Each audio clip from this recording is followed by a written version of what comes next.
Welcome to Blog Talk Radio in high fidelity.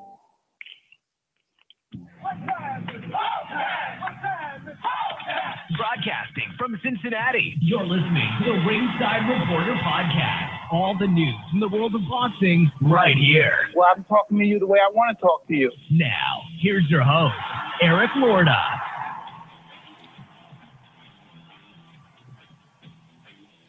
And we are live. Welcome to the Ringside Reporter podcast, where we talk about the latest boxing news.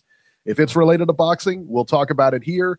My name is Eric Lorta, and I'm here with my co-host, Ringside Robert, and England's adopted son, Joe Habib. We have a great show for you today, and as always, you can catch us on the web at ringsidereporter.com. If you want to call and ask questions, you can call in right now at 323-870-3857, and we'll be here till about 9 o'clock tonight. Today, we're going to talk about the big heavyweight showdown next week between Deontay Wilder, friend of the show, and Louis Ortiz. We'll break it down for you. Canelo and Triple G lands in, drumroll, Las Vegas. I, for one, am completely shocked. But first, we start with Superfly 2 on HBO. Srisaket Sor Rungvisai versus Juan Francisco Estrada.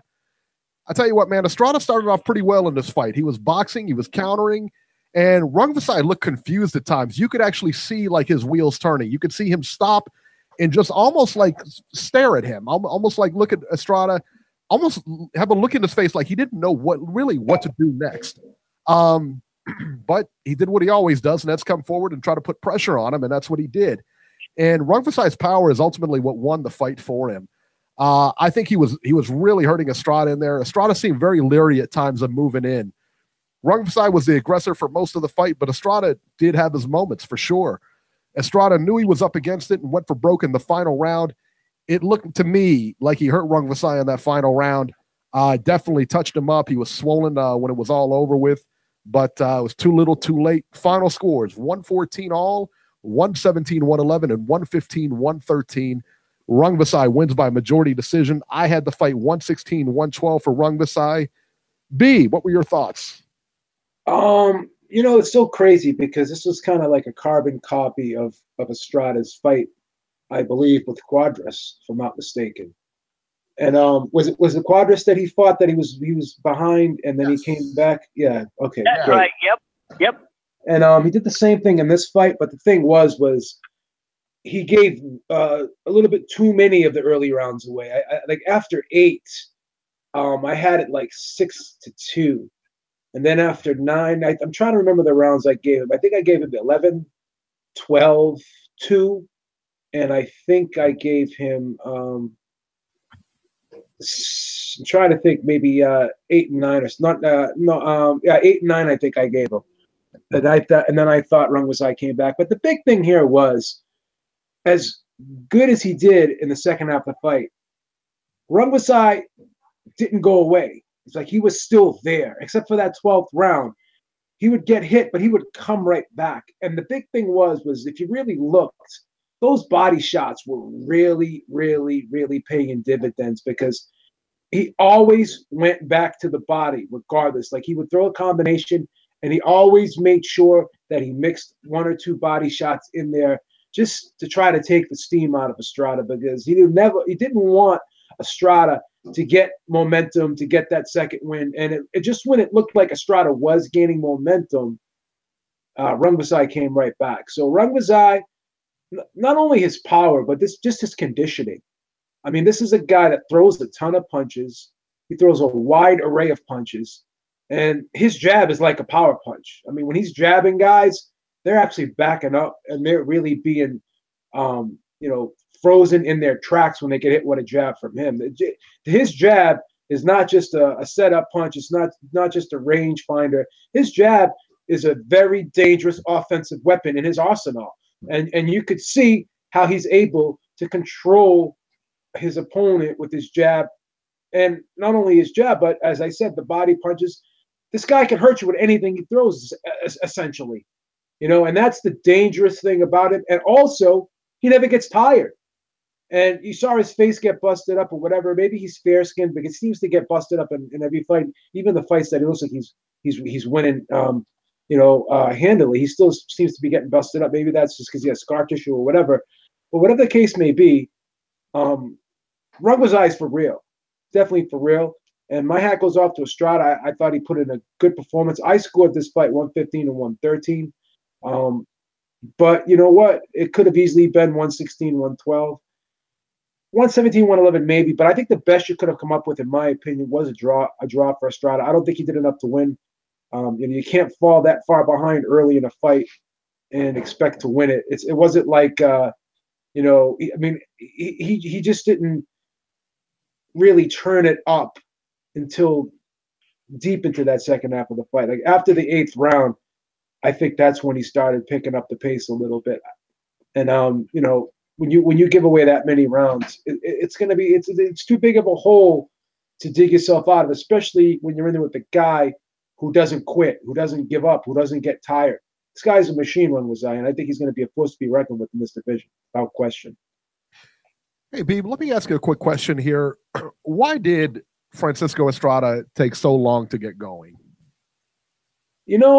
I just think that it takes him time to figure his opponent out. It took him time to kind of get a read on what Rungvisai was doing.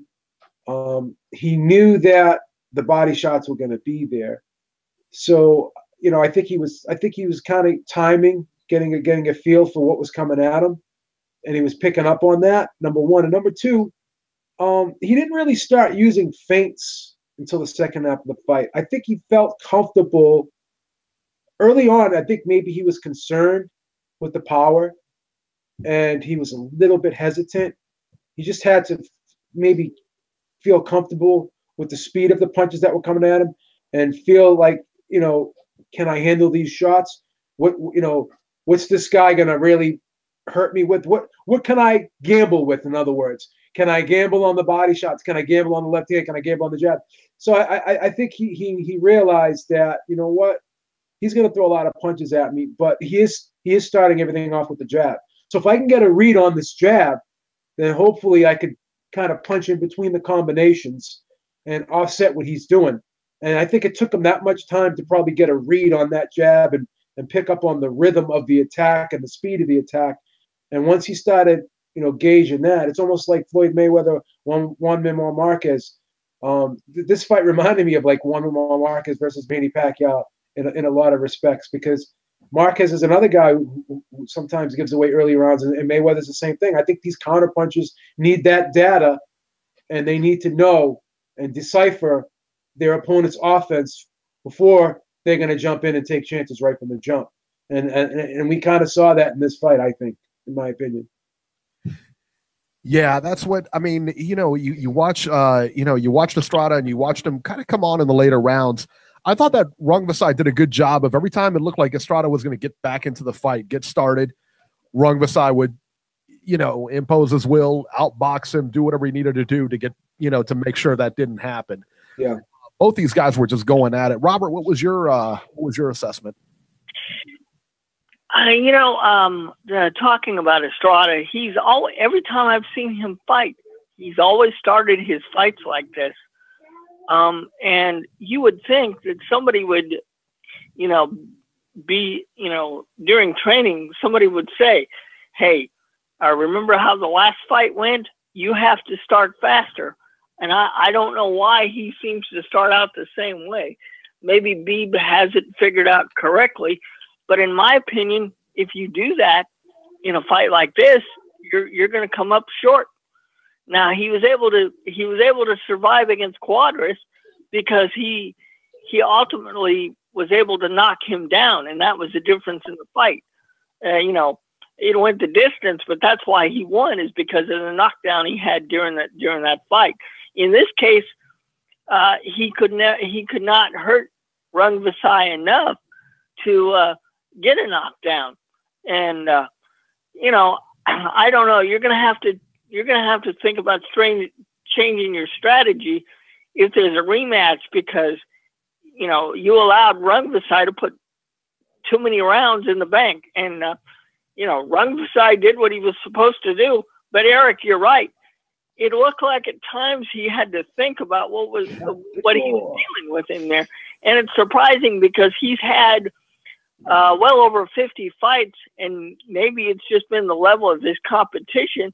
He's never been put in with somebody that can, change on the fly like that. Yeah. And, maybe he needs to go back and study the film, especially if they have a rematch. So the next time they fight, he doesn't, act like he has to think about what's coming back at him.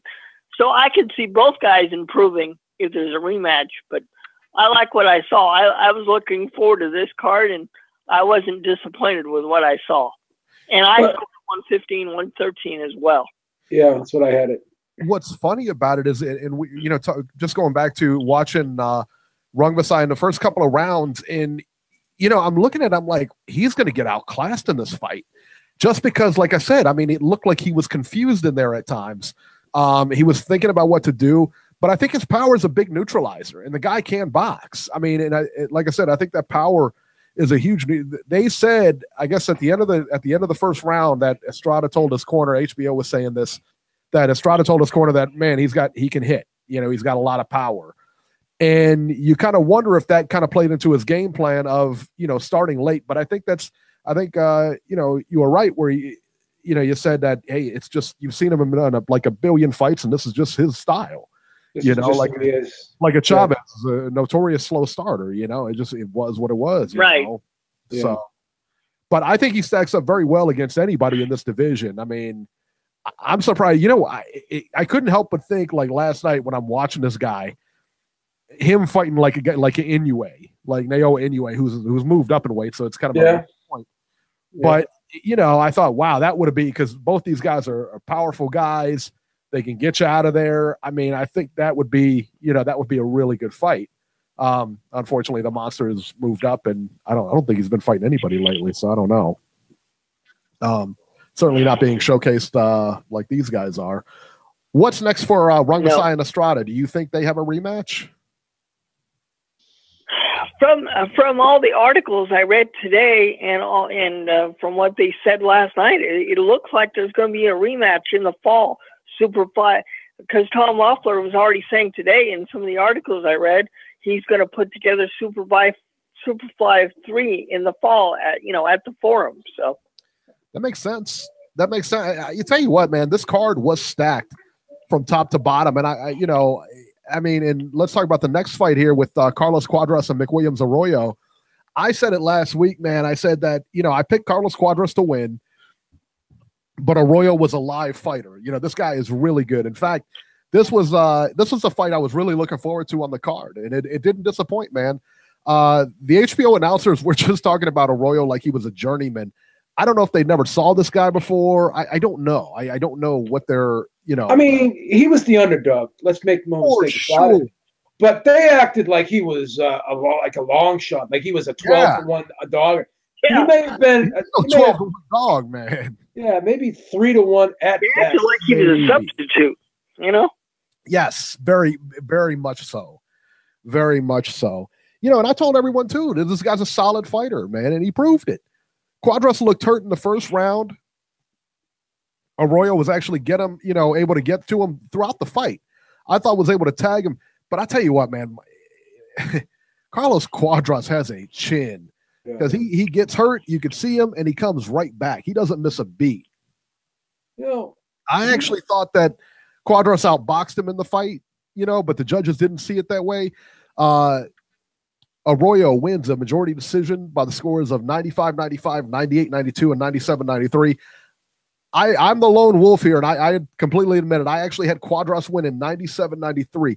I thought that Cuadras did a good job outboxing him. I thought he outboxed him. I thought that Arroyo got to him, okay? But I thought that overall, Cuadras kind of dictated the fight. You know what I mean? I thought he boxed a little bit better. Yeah. But hey, man, a lot of people disagreed, and the judges. Yeah, I disagree too. I thought that Cuadras fought in spots like he usually does. He reminds me of almost like a miniature version of Jean Pascal, the way he kind of throws one punch at a time. Yeah. He's not really a big combination puncher, but he throws those. He's like Jean Pascal, like David Hay. They throw those those like wild hooks, those uppercuts from left field, and they can catch their opponents off guard. But I thought, for the most part, Arroyo, I think, threw more punches. I think he was a little bit more accurate with some of these shots, and he was just more consistent throughout the course of the fight and the rounds. And Cuadras would have his moments, but I don't think Cuadras finished the fight strong either. I think, if I remember correctly, I think I gave Arroyo the last 2 rounds. I had Arroyo winning this fight narrowly, 96-94. I thought it was a close fight, but I could see. I guess an argument could be made for Cuadras, though. I mean, if you like those flashy head, eye-grabbing type punches, then maybe I could see you going for that. I mean, he does have a style that is kind of captivating. People, will look at that style and be like, ooh, the crowd and stuff. He knows how to make, certain things he does. He knows how to accentuate a lot of things he does and kind of make them seem maybe more effective than they are. I'm not saying that he's not a good puncher or nothing, but when you go back and look at the replays, you can see sometimes fighters just kind of like getting hit with the shots, but they really weren't totally stunned by them.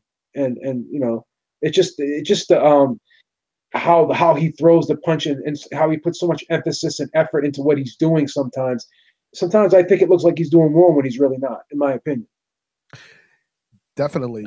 And I tell you what, I wasn't, I definitely wasn't bent about the decision at all. I thought that I like both these guys, and I thought they put on a really good fight. I thought the fight was really good. And I like McWilliams Arroyo a lot. I've always, we've followed him for a while now, and I like him. And I thought it was going to be a very tough fight for Cuadras, and it was. And, I don't complain that either one of these guys, if it would have went either way, I wouldn't have complained. Robert, what were your thoughts on this? Well, I had it even. I thought it was a competitive fight all the way through, and I ended up with an even card. And you know what? I'm not disappointed with the decision, and it wouldn't bother me if these two fought again, to be honest with you. Both of these fights, both the main event and the co-main, were outstanding, and I would not mind seeing either one of these matches again. They put on this is what boxing's all about. You put on competitive fights, you give the fans their money's worth, and for those of you that bought tickets, hey, you had a good time. I have no complaints about either one of these fights. I like you, Eric, picked Cuadras to win, but he didn't win, and I don't know. Like I said, maybe they could do it again. Who knows? Hey, Robert, are we looking at a night like a Don King repeat or revenge card? I mean, honestly, I think. Hey, I wouldn't mind that. Yeah, I mean, I wouldn't mind that at all. Right? Hey, there you go. How about that? Yeah. Only how many years later we get a card like that? Yeah, I know. It's one of the best cards ever. Don King used to put on the best cards ever, top to bottom. His pay-per-views were well worth spending the money on. I guarantee you that. Unprecedented. All right, let's talk about Donnie Nietes versus Juan Carlos Reveco. Nietes wins by TKO in the 7th round. Now, there was a bit of controversy here. Nietes hit Reveco and really hurt him pretty bad at the end of the 6th round. You could tell Reveco was hurt. He stumbled back to his corner. He came out for the 7th and was eventually knocked down, and the corner stopped the fight. The controversy came as the announcers were really chastising everyone involved that Reveco should not have been allowed to come out for the 7th round. I'm not sure I 100% agree with this. I don't know. Here's what I do know. I know that Reveco had a full minute to recover. Okay. We've seen people hurt before, and we've seen them come out. So was his corner just giving him the benefit of the doubt, having him go out there? This was for a title, so, or maybe this was not for a title. Was it? I don't know. No, it was not. The Cuadras fight was for a vacant WBC title. This fight was not for a title. This was the one that was a non-title fight. Okay. Exactly. Yep. Yeah. All right. So, but I mean, this was a big fight. You're on a big stage, everything like that. I don't know. I don't, if his corner, you have to put your trust in the corner. If his corner thought he was okay, they're the ones them and the referee are supposed to be keeping him safe. If the corner thought he was okay, what can you say about it? I don't know. And he came out firing. You could tell he was still a little bit unsteady. He looked like he was on Bambi legs. he was a little bit unsteady on there, but you know, and but he was throwing shots, and he got blasted out of there, but he got blasted out quick. Beeb, what were you thought he should not have been allowed to come out? What were your thoughts on this? I wouldn't have sent him out for the 7th round. But you know what disturbed me more than anything is I believed he got knocked down very quickly, which basically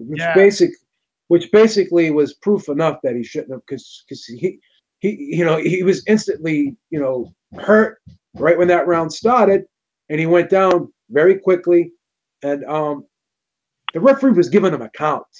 He should have just waved it off. So like, I get so angry because this sport has seen so many tragedies, and I know and I understand this is a blood sport. We know that. We know that this is the hurt business. We all understand that. This is what these guys signed up for. But when you have people that their job is to protect these fighters, when they can't protect themselves and they're not doing that, it is just so upsetting and disheartening to me, because the ref gave him a count. Okay, and then like halfway into the count, then the corner decides to step in and say, hey, let's wave this thing off. I mean, as soon as he went down so easily after what, and we saw what happened prior to that in the previous round, this is an instant stoppage. This is like, if you allow the fight to go on 1 second too late, that 1 second could mean a life-changing event for a fighter. Just that 1 second. So for these guys to not realize right away that this fight should have been stopped, this guy gets up. Just the thought of maybe him even being allowed to get up, and the ref would have allowed it to continue if the corner didn't stop it, that aggravates me. Maybe it shouldn't, but it does. Right. Because I care about these guys, because not like I know them, like we're related, we're friends, but I respect these guys so much for the courage it takes for them to do what they do. And I know a lot of these fighters have so much pride inside them that they can't utter the words, I can't go on, I quit. They can't do it. Some can, but the really good ones and the ones that are very strong-willed inside, I truly believe they will die in there if you allow them to. So why give them that opportunity or that chance, or be put in that situation where they could die or they could get hurt? Maybe I'm taking this way over the top, but that guy looked extremely hurt.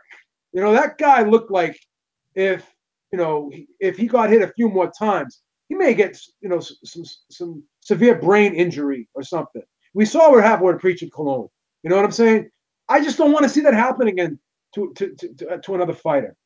And these are the guys that are in the lower weight classes, and I know they're upper echelon ranked guys, championship level guys, but they don't get paid a lot. So they need to fight often. And when you take their livelihood away from them, let the guy come back and fight another day. That's just my thoughts on it, man. I was just disappointed. I really was. Robert, what were your thoughts? Was this stopped too early or too late? No. I'll put it to you bluntly. He should never have been allowed to come out for the 7th round. Mm-hmm.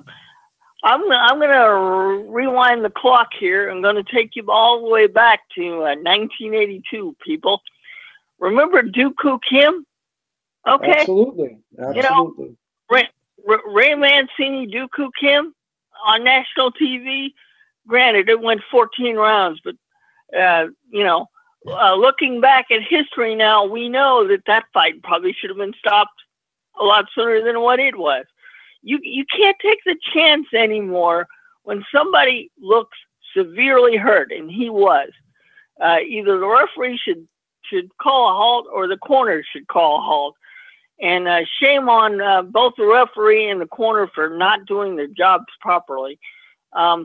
Daniel Franco is another one that got hurt severely last year. I think we all love this sport. I mean, we do a podcast once a week talking about our favorite sport because we love and we care about it. But when you see something that should be stopped, you got to point it out, and it should have ended after 6. no question about it. That was the blemish on this card.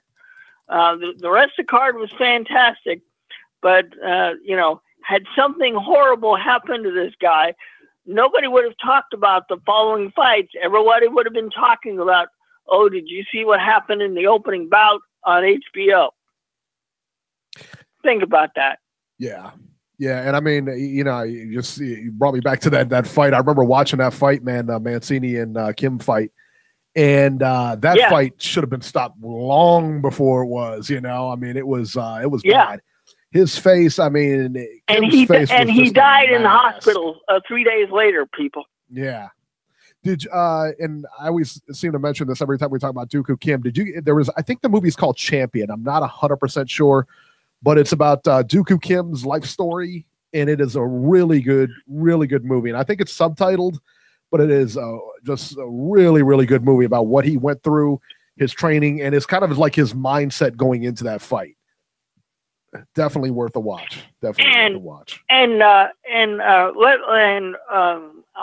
for those people that are too young, Ray Mancini was never the same fighter after that. No, he did not. He never fought the same way. And believe me, for those of us old enough, we all loved the way Ray Mancini fought. But after that, he was never the same. When you kill somebody in the ring, which is basically what he did, even though you won the fight, you're never the same after that. No. So people need to think about this stuff. No, I don't think I don't think Nigel Benn was the same after that fight with McClellan.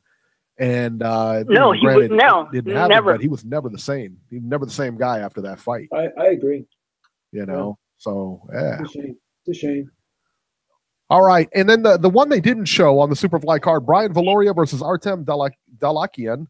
Dalakian won a lopsided unanimous decision over Brian Valoria. All three judges had the fight 118 to 109.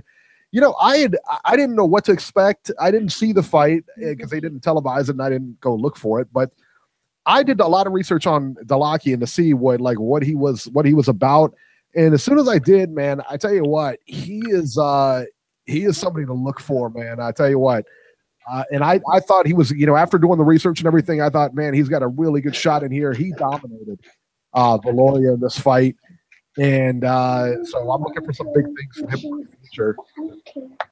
Honestly, man, I really wish... Nacho, one of our regular callers, Eric, was at the fights last night. So when he calls in, maybe he'll talk about that. In fact, I think he's online. Yeah, so we'll get to him in a few minutes. I really wish they would have made this a quadruple header, and we could have watched all four fights. I mean, they've got nothing going on HBO anymore, So that's kind of my only qualm. That, and of course, always Max Kellerman. But Max opening his big mouth and accusing Carlos Cuadras of steroids. Give me a break. They do this every time. I mean, for Cuadras' entire career, he's looked the same way. You know what I mean? And I'm sure he's not like something I'm sure he's self-conscious about it, and then every time he does, they're pointed out, it's like, come on. And we've been through this several times. There's been, other fighters accusing other fighters. There's even been defamation suits because of that. And it's like, do these guys learn their lesson? It's just so stupid. Like, that's not the time or place to even be talking about that. Like, Kellerman, he's sitting there fawning all over Andre Ward. Oh, remember when you used to do this, Andre? When you used to do that, Andre? It's like, it's painful to watch and listen to these guys.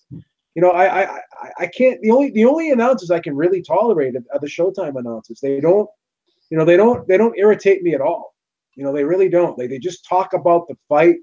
They don't go on these stories from left field. They don't talk about what the guy ate for breakfast, what his favorite color is. I mean, talk about the fight. Yeah, right. Yeah, and we criticize the PBC for a lot of things, but we got to be honest here.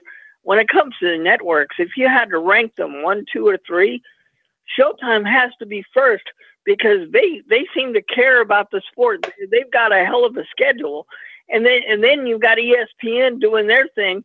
HBO's in last place, and when did you ever see the day that that the home of boxing on cable is now in last place. I mean, when would you ever? Robbie, about that? And Robbie, how disgusting is it? Bernard Hopkins is commentating on the ESPN card. He's the promoter of the show, and he's sitting there going bananas and getting all excited about all of the Golden Boy fighters, and that's just such a conflict of interest. Oh, I love this guy. Of course you love him because you promote him. How can the promoter, okay, be the commentator at the event? Dana White doesn't commentate on UFC events. Bob Arum doesn't commentate. They use Berto Duran for the announcing, and Berto normally works with Steve Kim and Doug Fisher. I don't know why those guys aren't brought in to do those broadcasts. Bernard Hopkins shouldn't be anywhere near the microphone because he's actually promoting the card. Yes, he works for Oscar De La Hoya, but I don't know what Golden Boy contract is with ESPN, but that is a conflict of interest, and that needs to be fixed. And then he's like, "Oh well, this fight's going to come down to nutrition." What do you mean this fight's going to come down to nutrition? You don't know what the guy ate, what his friggin' diet is? Coming down to nutrition. This fight's going to come down to nutrition instead of saying this fight's going to come down to conditioning. Right. Because this fight's going to come down to nutrition. Wow.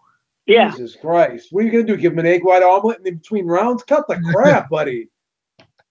I mean, I literally have to turn down the volume. I have to. I can't listen. I'll tell you what, if they want to go to the top of the heap, and this is any of them, you need to get Teddy Atlas back on TV. Oh, no. Please. Get Teddy Atlas, you're number one. This guy talks about weeds and lawnmowers, and this guy goes off crazy too, man. Please. Dare you. No, thank you. Talk about Teddy on my own show. You talk about Teddy like that. Who do you think you are? I can't stand Teddy Atlas. Who? What? But he would have done. But I will say this: he would have done better than Bernard Hopkins. I'll give him that. That's correct. Yeah, Teddy Atlas is the fire. I'll agree with that. He had time at Rikers. Why don't you show him some dap? Please. Joe Lopez in the chat wants to know. He had a question about the Mancini fight. He says, did they change it to 15 rounds from 15 rounds to 12 because of the death of Kim? I don't think they did. That was kind of the straw though that broke the back. You know what I mean? That's just kind of the straw that broke the camel's back. I think after that, that's when it moved. Very shortly after that, but it wasn't that fight specifically because there had been a number of these going on, and the first title fight, I might be mistaken, to go 12 rounds was the Sugar Ray fight. Was that right? The Sugar Ray Hagler fight? Was that the first title fight? No. Let me think about that. I don't. You know what? I don't think it was. It was the most publicized fight though. Because they had a choice to go 15 or 12, and Ray Leonard wanted 12. Yeah, but that wasn't the first fight. If I'm not mistaken, I think the IBF and Larry Holmes, I think, were the first to do that. Okay. If I'm not mistaken. Yeah. Yeah. But I remember that was a big fight. And the WBC followed suit. Notice that it went 12 rounds because everybody was kind of used to 15. Right. But the Mancini and fight definitely had a part in that. Ironically enough, around that same time, that's when they changed the weigh-in. Remember, you weighed in the day of the fight, and I think around the same time, that's when they changed it to day before weigh-in. Yeah. But also in my opinion too, I don't think that makes the fight any safer. I think what it really comes down to is the officiating. You need referees that are going to stop fights when they need to be stopped. That's the big problem. Yeah. This whole thing with the weigh-in stuff, we'll let the guys weigh in the day before, it's going to be safer. But then you open up a whole new can of worms where you had guys who was rehydrating up to, crazy weights. And then you had that situation where Turo Gotti was fighting Joey Gamache. Remember that, Robbie? And a Turo Gotti ballooned up to like... Of course I do. Jesus. So you try to solve a problem, and in the process of solving a problem, you create another one, and then you make the fights 12 rounds, right, instead of 15. You make them Isn't California doing that rehydration clause? I think they're doing it for MMA, and I guess they're doing it for boxing too. But they have that don't they have that rehydration clause? I heard something about it, but I think they do for MMA. I'm not sure if they have one for boxing or not, Eric.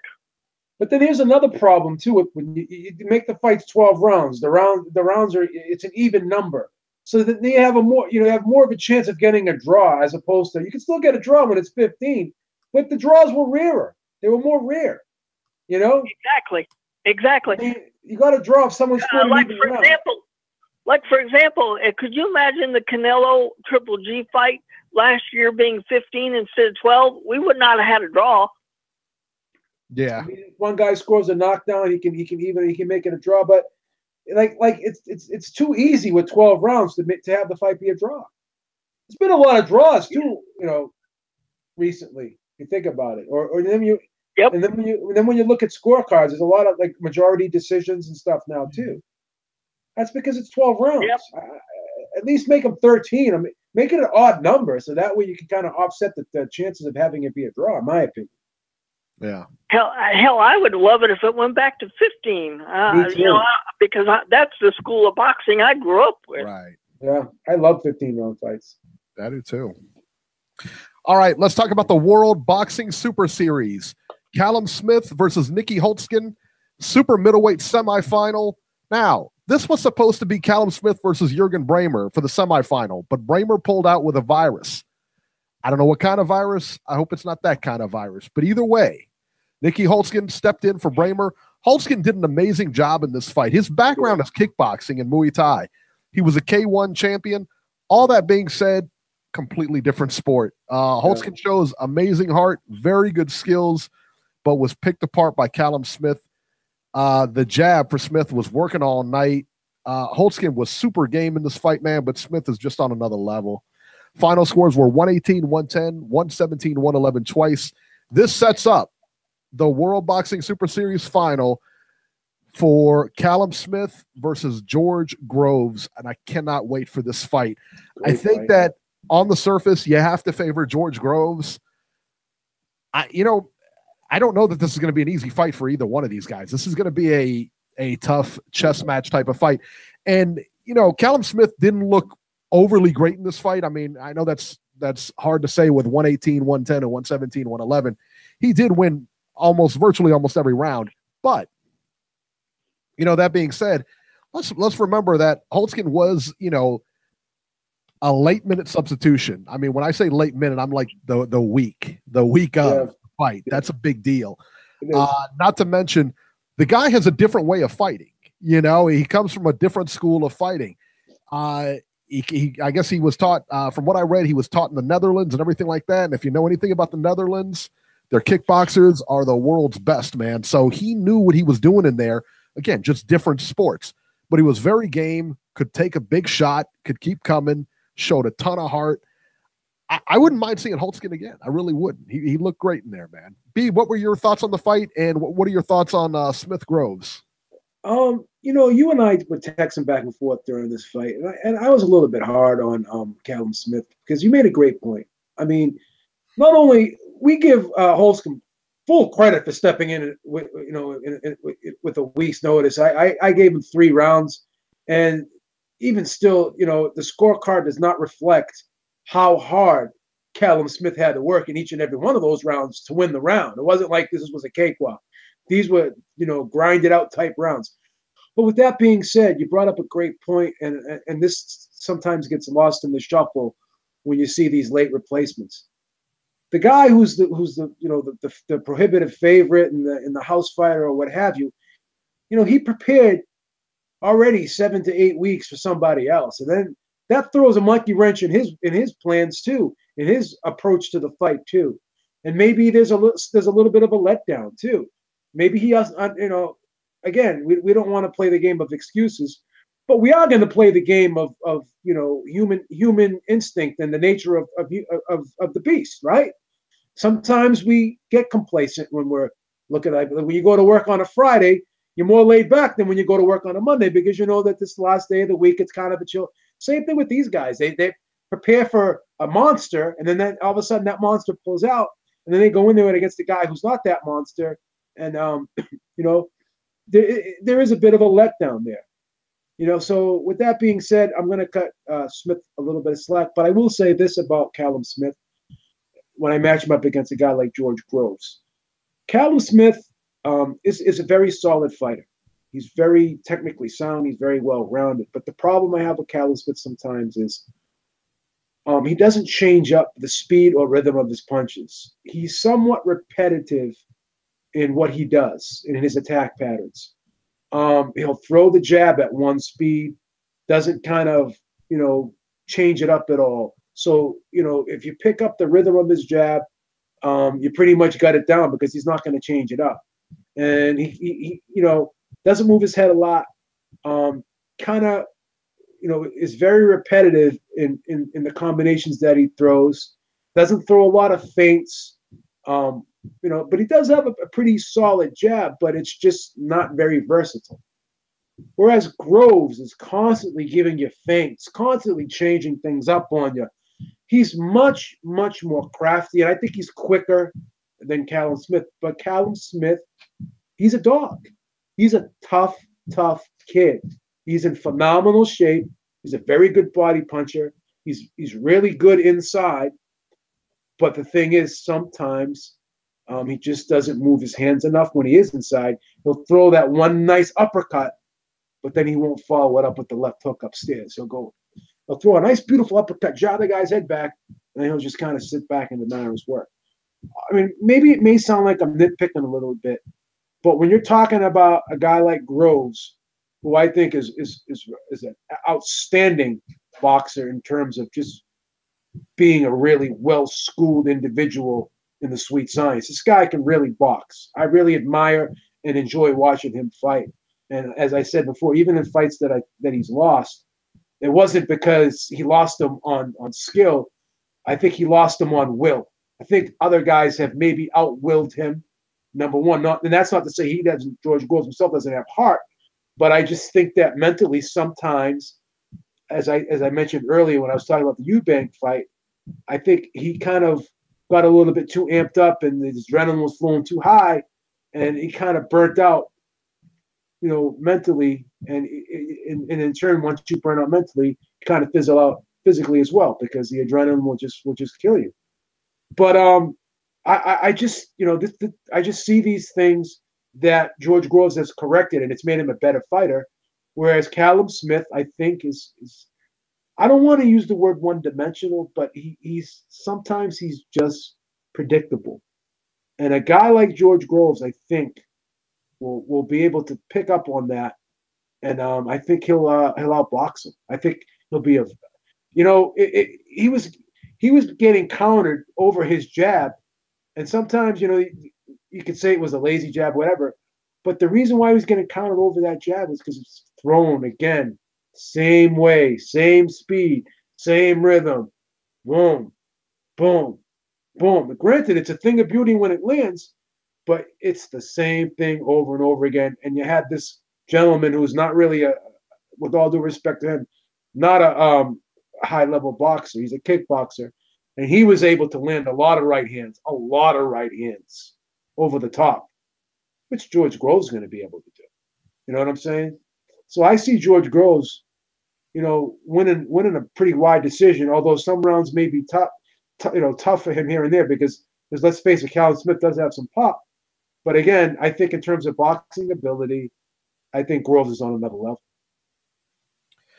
I think so too. And you know what? I never really noticed that he was so robotic in the sense of the rhythm of his punches until you said something. And then I started watching. I'm like, you're right. There's no time variance in there. He throws a jab exactly like he throws a jab throughout the fight. There's no speed variance right there, you know, and that could give him problems against a guy like Groves, who's going to be able to time that. And then so you're going to have to look at Callum Smith possibly going for a plan B, C, or D in there against a guy like Groves, you know. Yeah. And Groves, very good boxer, very strong. you know, so we'll see. I love Groves as a fighter too. I really do. Yeah. I love I just love how he boxes, and he's a tough kid.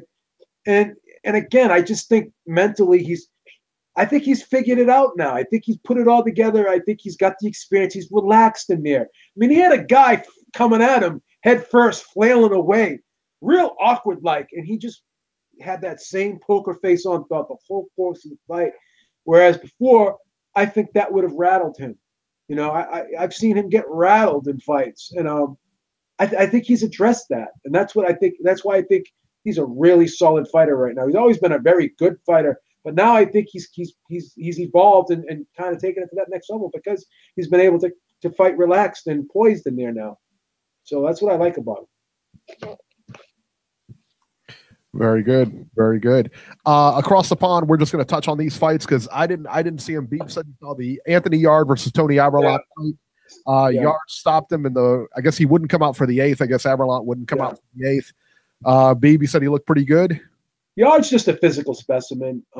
He's a very heavy-handed guy, very explosive, very quick, and he gets hit a little bit here and there. Maybe a little over-anxious, a little overzealous sometimes.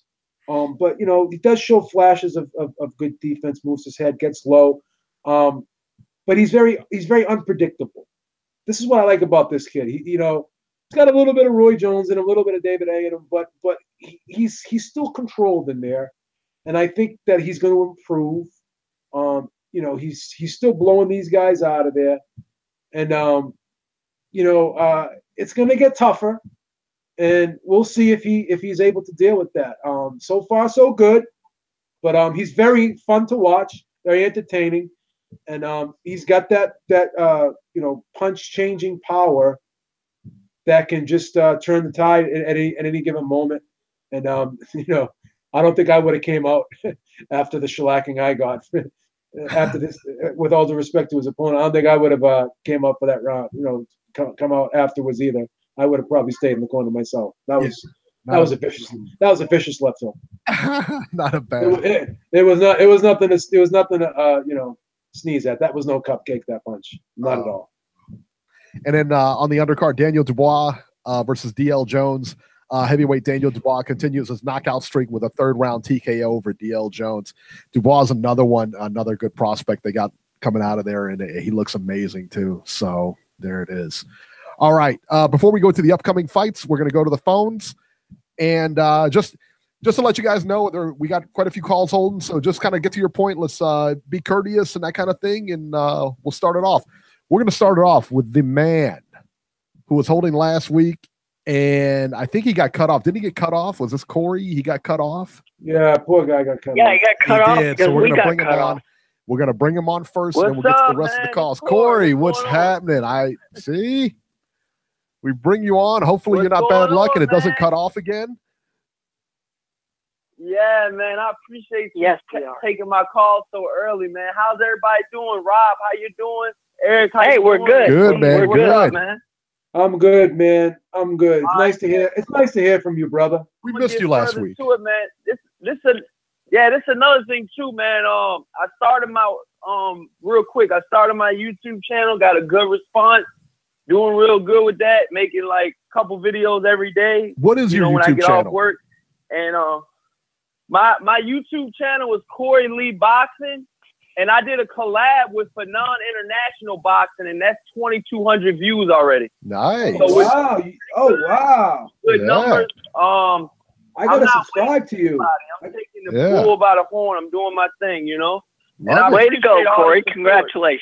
I appreciate all the support, man. I finally people could understand what I'm saying through my life, through my channel, and I know y'all really respect me and, like what I'm doing. So I hope y'all can check my channel out. So it's Corey Lee Boxing. That's my channel. And so let me get straight to it, man. I got the Rungvisai. I had Rungvisai winning. I picked him to win. I thought he won.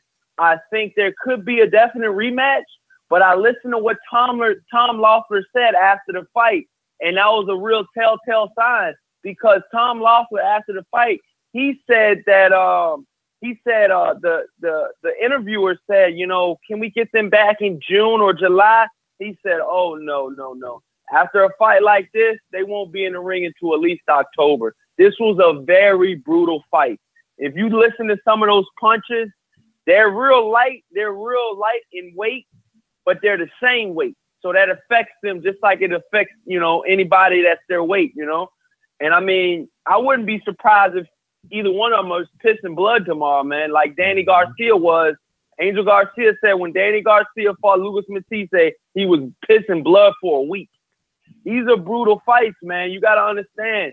We just see it as fans, but in actuality, behind the scenes, they still have black eyes and stuff for weeks on end after the fight. So, and I respect those two fighters, those two warriors for getting in there. I didn't see the Cuadras fight. I did watch a little bit of the highlights. And this is another thing that I said on my channel. Cuadras has fallen from grace. He beat Rungvisai early in his career, and now you got to understand. Look how quick tables can turn, y'all.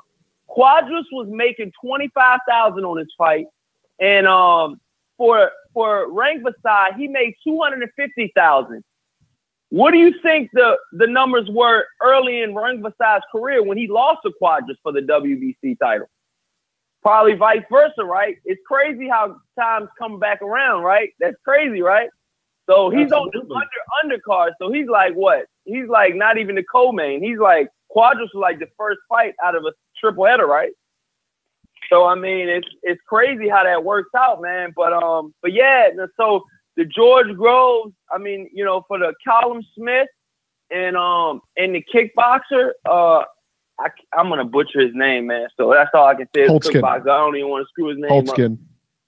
Huh? What's his name? Holtzkin. Hoskins. Yeah.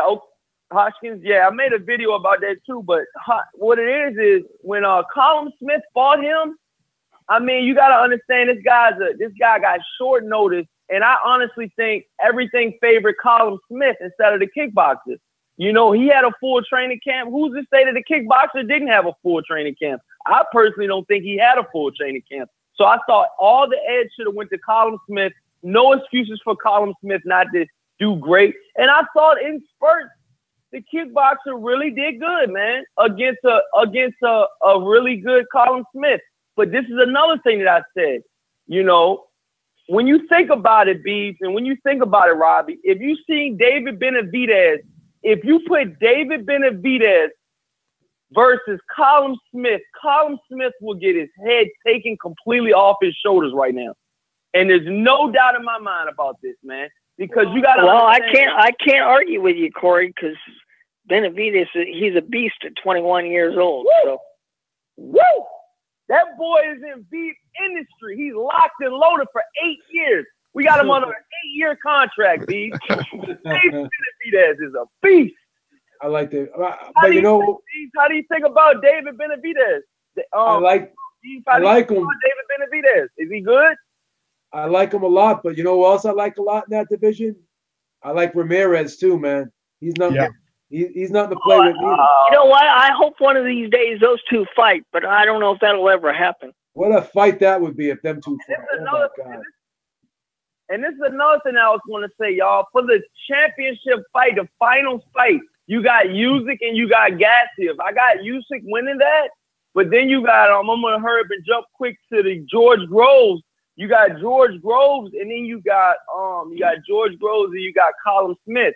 George Groves, how do you think that shoulder will hold up? And the fight's just around the corner in June. How do you guys think that the shoulder will hold up? Will he be effective by his shoulder? They might wind up delaying that, Corey. It's a very good point, Corey. Why would they delay a fight when they put all of their eggs in one basket? Because they want him to be 100% healthy. They might delay that. Yeah, I don't know. Listen, they went on without Jürgen Bremer. They didn't delay the fight. From what I've seen in the but from what I've seen in the Chris Eubank Jr. and from the Chris Eubank Jr. and the George Groves fight, they said it right at the press conference. They said if George Groves cannot compete, if he is not ready, then Chris Eubank Jr. will be talked about. They said that right after the fight. because hey, they put a lot of eggs in one basket. Isn't it supposed to be in Dubai? Yeah. Something like that. Jeddah, yeah. I think it was Jeddah, Dubai, or something. I mean, you got to understand, they put a lot of money and a lot of backing underneath this, man. Yeah. You got to understand, for the presentation that they give out, the World Boxing Series, they put out a lot of money in that, and for them to delay, so what is it going to be? Is it going to be Usyk, Gassiev, first, and George Groves and Callum Smith last, or how do you? Because one fight's in May and the other's in June. Okay, so they're both not on one card. That's what I thought it was. No. Okay, one's in May, one's in June. Okay, well then what y'all might be right. It could get postponed.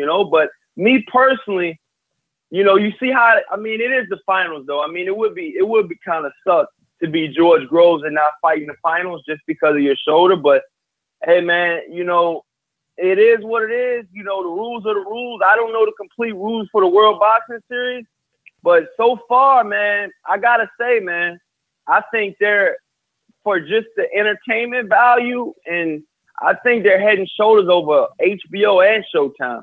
Just for the presentation, just the walkouts, the production. I think everything is very, very key to a successful boxing future for the World Boxing Series. And that's my call. And you guys have a great day. Check out my YouTube channel. Great job, Corey. See you later, buddy. Corey Lee Boxing on YouTube. Make sure to go check it out. Go give him go subscribe, man. Go give him some views. Give him some subscriptions. Just got good videos out there. Yeah, he's a good caller, man. Everybody's supporting. Everybody's supporting. Don't bet him. But you definitely go subscribe to his channel. Yeah, don't bet him, but definitely support him. Oh, Robert, what's wrong with you? Just a quick side note here, and Davey Boy Essex, I'm sorry. Davey Boy Essex just was messaging me on Facebook, and I remember this too.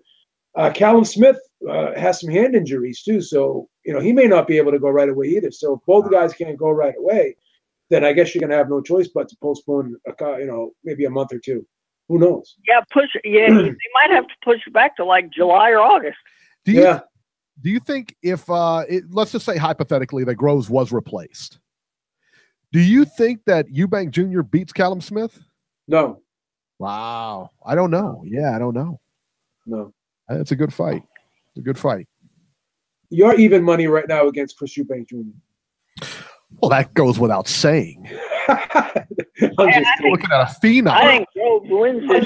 I'm just kidding, Mr. Eubank. That was just a funny one. That's right. I'm actually favored. Because I go to UK a lot. I don't want him to. I don't want him to jump me at a by a lot. He means never. Never without an entourage. Never without an entourage. Right. Area code 805. You're live. Hey guys, what's up? It's me. Hey, what's up, Nacho? Hey, what's good? As far as I heard you guys mention the fact that I went to the fights last night, and I did. As far as the Brian Valoria fight, you guys don't really need to watch it. In my opinion, it really was a snoozer. That guy looked pretty good, great. Dalakian or whatever? Alakian basically was an ugly style matchup for Valoria. Wow. And Valoria just really couldn't do anything in that fight. So Alakian ended up basically just doing whatever he wanted for the most part. But to be honest, Eric, his style is not all that great to watch.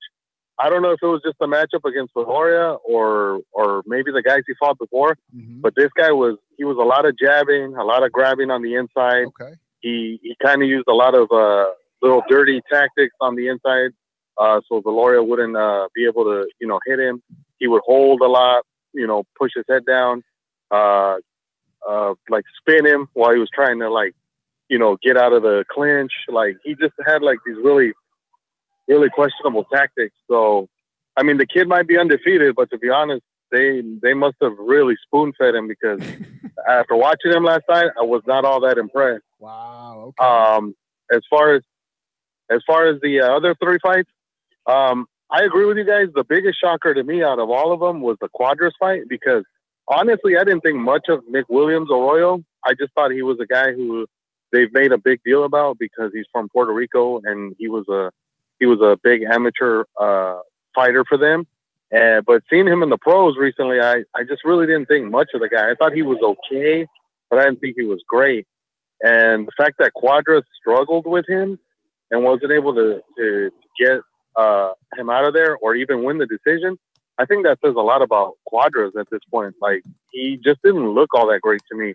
And I was a little bit surprised that he wasn't able to handle Arroyo. And I give Arroyo credit. He did what he had to do to win that fight. But in my opinion, I thought Cuadras won 6-4 on my card. As far as the main event, I don't have a problem with Sor Rungvisai having won. I had him winning 7-5.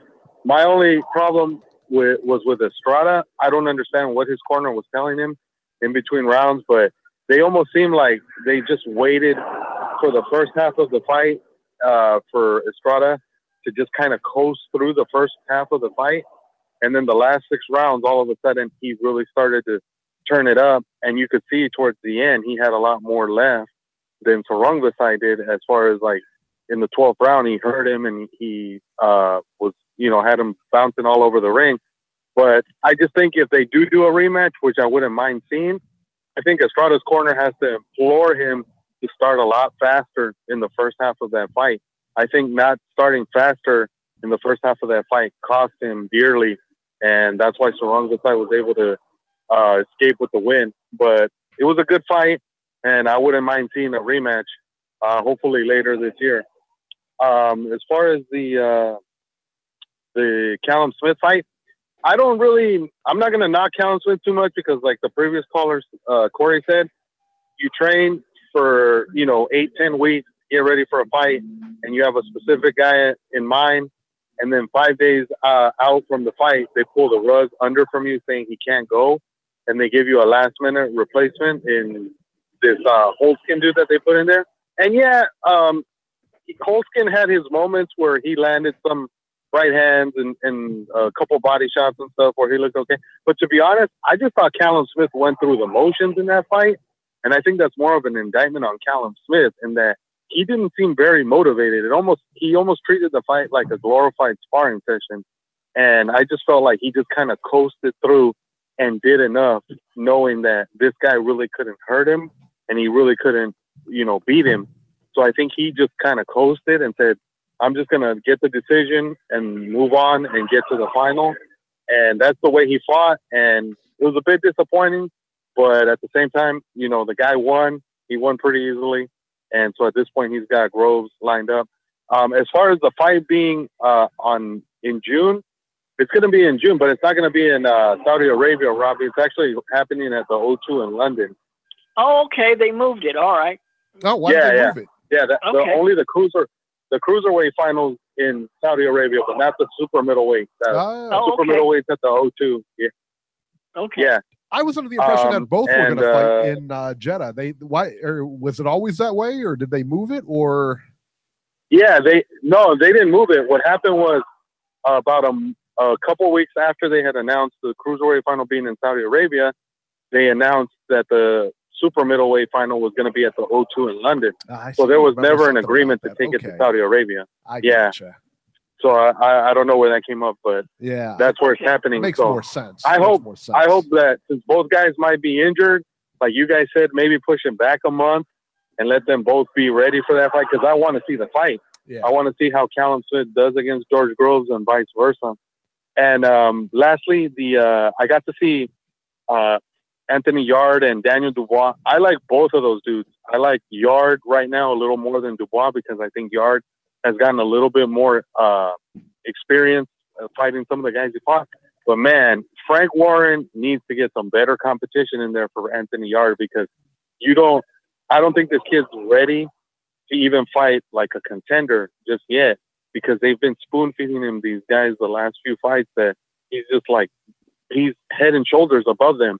And in order for him to get him ready to be in the mix for Sullivan Barrera, Bivol, Kovalev, Viterbiev, Joe Smith, all those kind of fighters, they got to get him some better competition, because beating up these guys who have no shot is not going to do him any favors in the long run.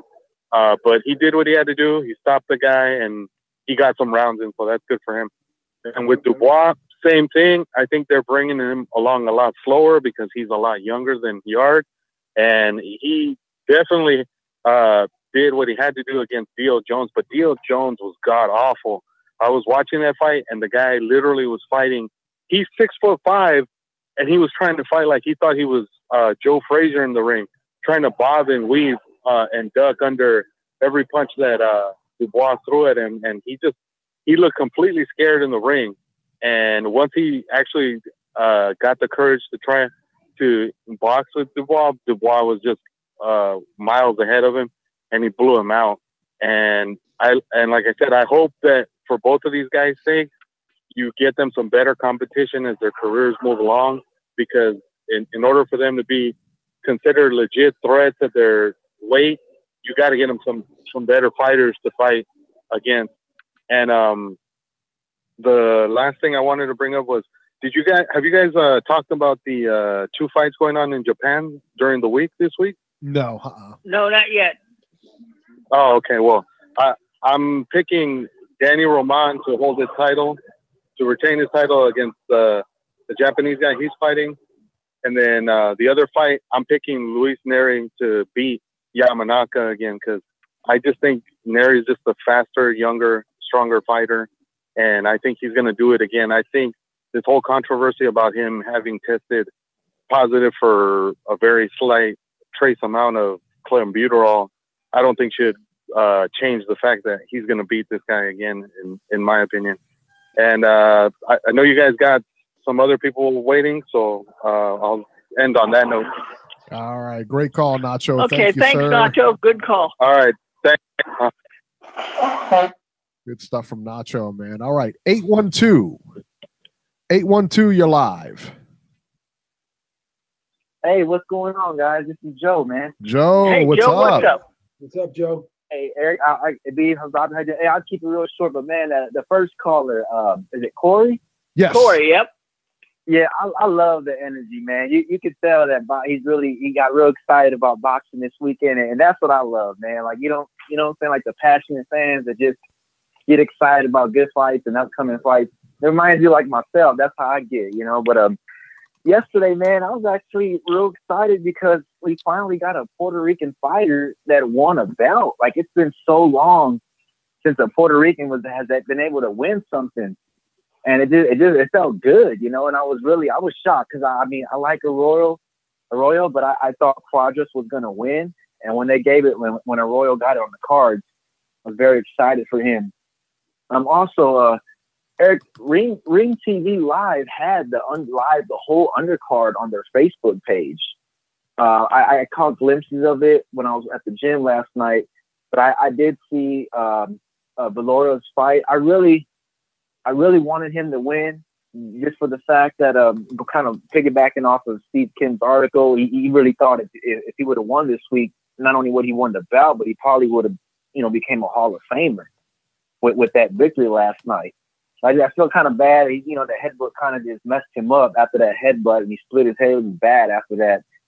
But other than that, man, that card yesterday, top to bottom, like I told my friend earlier, guys, it's like no drama. Like, there's no BS. There's no crap talking. It was just straight, just wars, boxing. It was good to see from top. So Tom Rothford's got something special here, and I know he's going to continue that in the future. So, but that's on my bucket list to attend one of those cards. But overall, guys, it was a great night of fights. And Beeb and Robbie and Eric, I want to ask you, do you guys ever catch the Fight Night Live specials that they have on Facebook? No, I gotta check that out, man. Nope. They're club fights, but if you're like a hardcore and ain't got nothing else to do, like on a Friday night, or even sometimes like yesterday they had 2 cards on. It's hard to keep up with, but if you have that Facebook app, you just start liking their page. And Michael Woods, he's one of my favorite writers in boxing. I like him. Co-host of the shows. He's cool. But they're entertaining. They're club fights, but it's just and then you can chat on there as well during the fight. So it's a good way just to interact with fight fans. I would just encourage the listeners to download that on Facebook, Fight Night Live, and they always have fights. Come on, I mean, they're decent. I mean, it's nothing like what we saw last night, but it's something to keep our appetite. You know, I mean, keep us wanting more. So it's just there for us. But that's really it, man. Like I said, I enjoyed the fights last night. No complaints. Eric, I do have a question for you. Are you going to be covering the Evander Holyfield special or card, the Suleiman WBC tournament in Louisville? We'll be talking about it today. Now, whether I'll go down there and watch it now, I don't know. That much I don't know.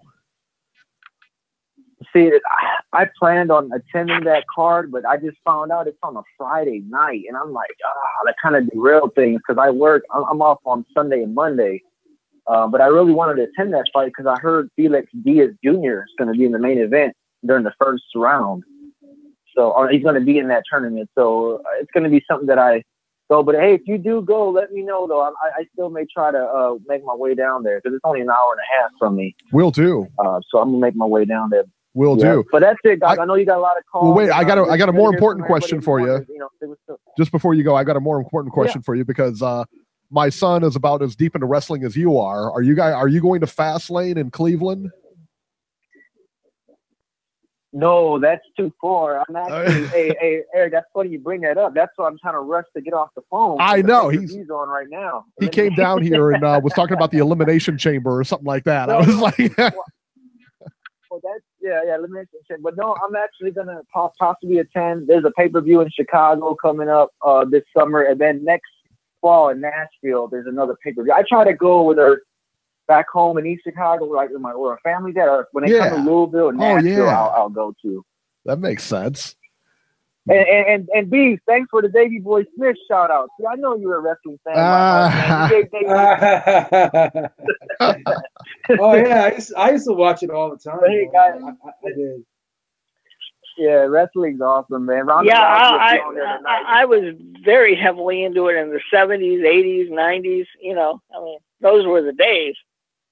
Yeah, well, we got that Andre the Giant documentary coming out, and I hope I hear that's really good. Yeah, I hear that's really good. Yeah, that'd be great.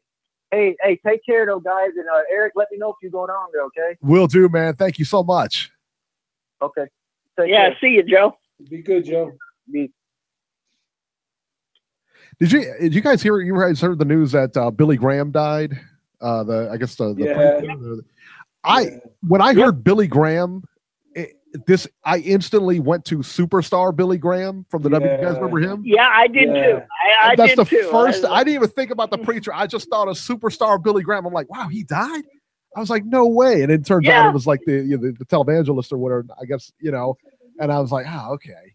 Yeah, no. I when I heard that, I immediately went there too. I'm like, oh no, Like, yeah, I did too. I was like, what? Not Superstar, man. No way.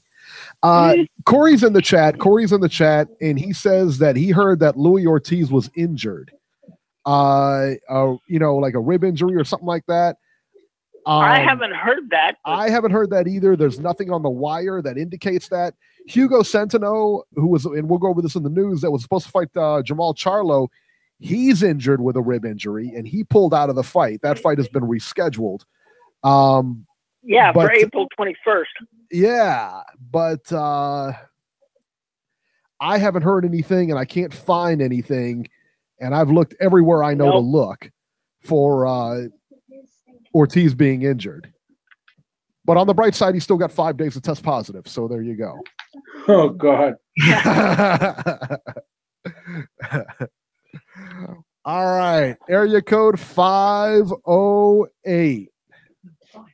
Mr. Georgie. From this day, you'll be my new fool. There it is. I still listen to the intro. What's up, Georgie? Wow, everybody in good mood. That's fucking beautiful. Joey, always a class act. And Corey, too. So that was wonderful. Everybody in a good mood. I haven't been a dedicated student. I haven't been watching the fights. I got to catch up because, sometimes you got to make a living.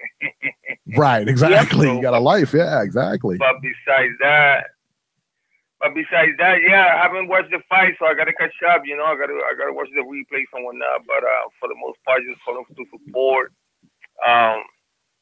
like I said before, the energy is beautiful. Everybody, you know, giving love to boxing, watching it, and trying to support the fights that you want to watch. You know, not really the things that like I always complain about 146 and you know, certain frustrations. But I like the 168 guys. What you guys think about that? That's sliding up on 2019. That will be the division to watch all day long. A lot of talent there now. A lot of them. And I tell you what, I mean, how disappointing is it that Benavidez or Ramirez is not in that tournament? And they've got nobody to blame. I mean, whoever wins that tournament is the best one at 168. I don't care. You had an option to go in. You have to, yeah. You had the option to go in, and they fought the best out there, man. And you know, honestly, if either one of those two were in the tournament, are they in the finals? I don't know. I don't know. I mean, it has been a stiff. It's very stiff competition in there, man. It's not like these guys are just rolling over. These are solid fights.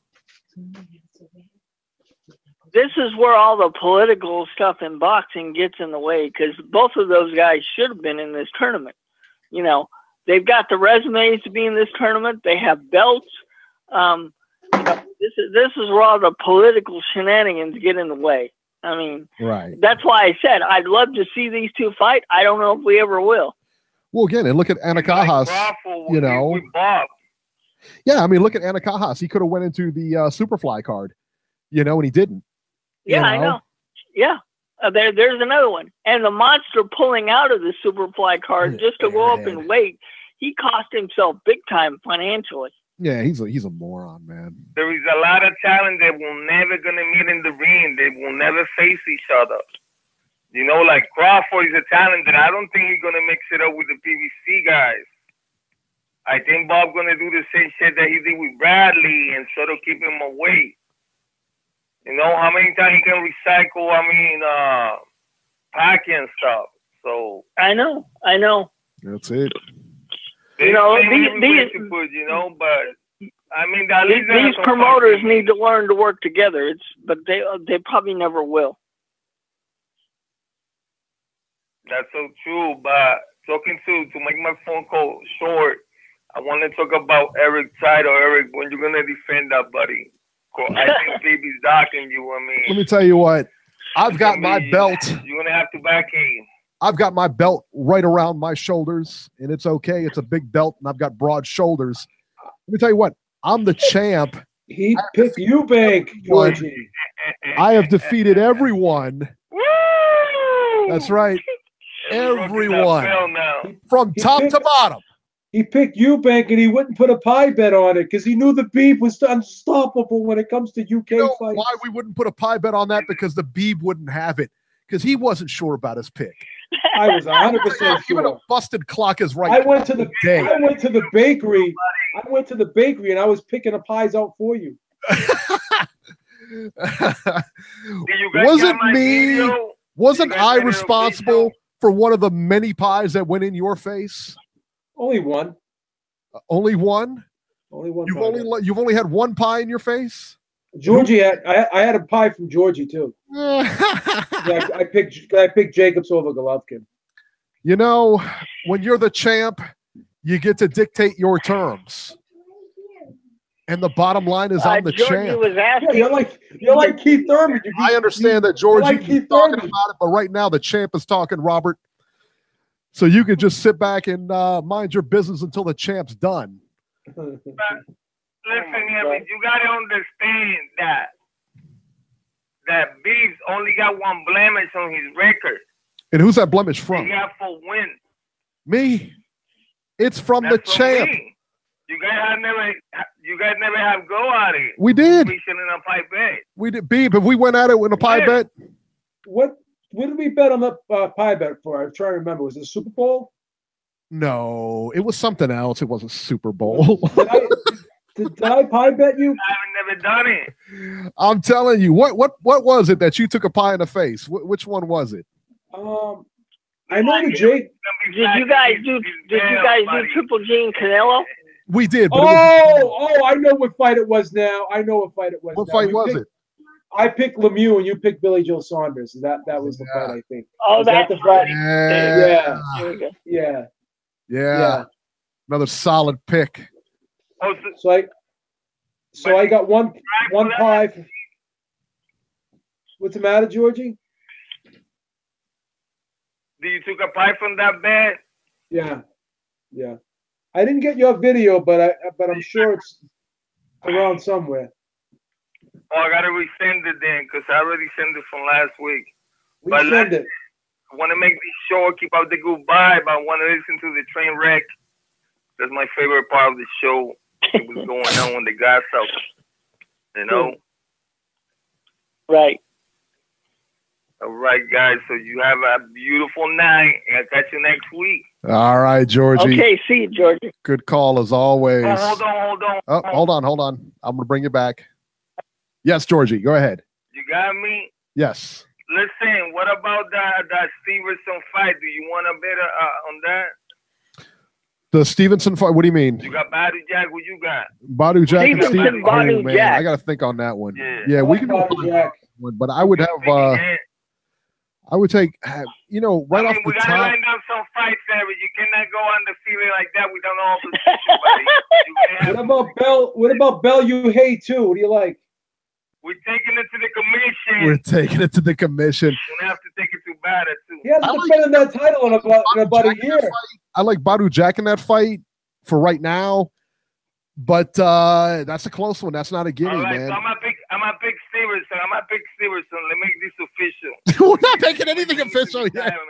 When is that fight when is that fight even happening? May 19th. May 19th. We got time. It's February. A lot of things can happen between now Better and make a defense quick, or you're gonna get stripped. You're gonna get stripped. Hey, B, what do you think of my nice shiny belt?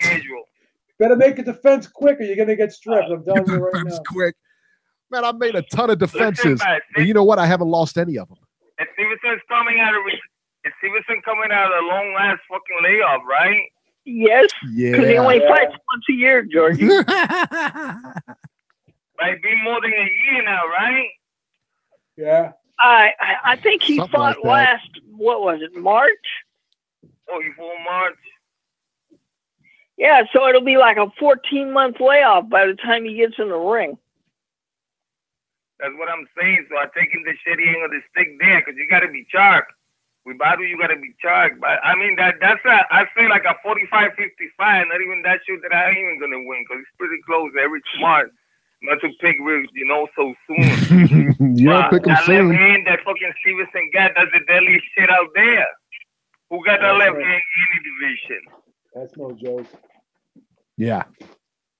That is no joke. That one. It's very serious, B. Like I said, let me let you guys go, man. Beautiful fucking talking to you like always, and I'll catch you next week. Love it, man. All right, Georgie. See you soon. 970, you're live. Yo, what's up, guys? What's going on, man? What's Hey, up? hand Hand wraps, wraps. What's up there, Margarito? Oh, man, I just... Yo, what's up with Eric the Cam trying to take these easy pickings? He's trying to go out there. Oh, he's gonna get stripped. Everybody. He hasn't made a defense in 7 years. Boy shouldn't even be saying shit. Everybody trying to pile on the champ. Come on, man. What you like, Danny Garcia? You cherry picking over here? Undefeated. Yo, man. Am I the only one that's fucking mad at this weekend's fucking scorecard? It sounds like everybody's having a good old party over here. What the fuck is going on, man? Okay, which score were you upset with? The only obvious bullshit fucking scorecard of the weekend, fucking my boy Gallo Estrada. What the fuck was that? No, come on, son. He lost that fight, son. He lost. Come on. You don't give away the first 6 rounds of a fight. First 7 rounds of a fight. Think you're gonna get the decision? Come on. That boy won that fight. You guys are smoking. Stop, man. It ain't some good like mine, obviously, because then you'd be able to see. Come on, that was an easy fight to score, man. Gallo won that fight. Oh, come on. I could see a drop of 117, 111. Come on. Somebody was buying that shit, man. You guys are all hyped up on this little Thai motherfucker. I'm so mad right now. I can't believe nobody saw Gallo win that fucking fight. No. No. You and Gallo are the only one that saw that. That's it.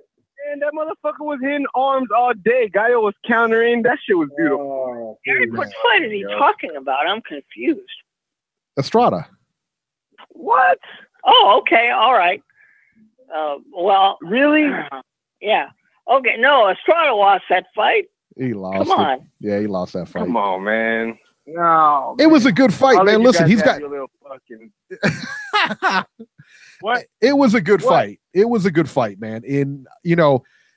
But Estrada lost the fight. It was close. It could have been a close fight. I had a 116, 112. They had a 115, 113. But man, I don't know if you could. I couldn't point it in his direction. You know what I mean?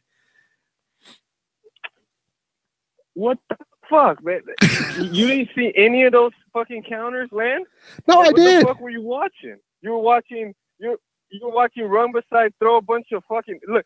Rungvisai look as sloppy as Eubanks looked last fucking weekend. He was throwing haymakers at what? At the air. He was hitting nothing. He was hitting his fucking gloves. He was hitting fucking arm shots. Come on, man. Get the fuck out of here. Did you see his face at the end of the fight? That happened in the 12th round. That happened in the 12th round. Gallo have a single fucking mark in his face.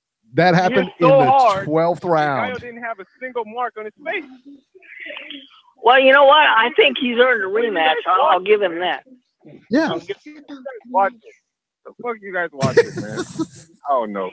I'm mad as hell. That's some bullshit. Gallo won that fucking fight. I want that immediate rematch.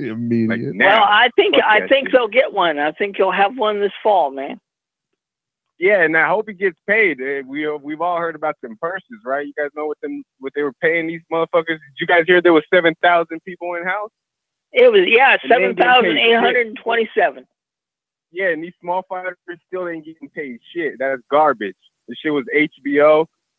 7,000 people in house. You heard the fucking crowd count in Mexico. My boy got paid $100,000 for that shit. Come on, pay this man some money, man. That's all I gotta some say. tacos too. All right. See. All right, and wraps. Well, his idol is coming back to fight April 14th. Your boy Canelo. Your boy. Who? April. What? Pacquiao. Oh, Pacquiao. He's a big Pacquiao guy. That's great. All right, let's talk about the upcoming fights here before we go back to the phones. February 28th, Nacho was talking about this. Danny Roman versus Ryo Matsumoto. 12 rounds for Roman's WBA junior featherweight title will not be televised. It's in Tokyo. March 1st, also in Tokyo, but this will be on beIN Sports. Same tape delay. Louis Neri versus Shinsuke Yamanaka. A rematch, 12 rounds for Neri's WBC bantamweight title. I think Neri walks that one again. Let's see here. March 2nd. What is that? Friday, Robert? That's Friday.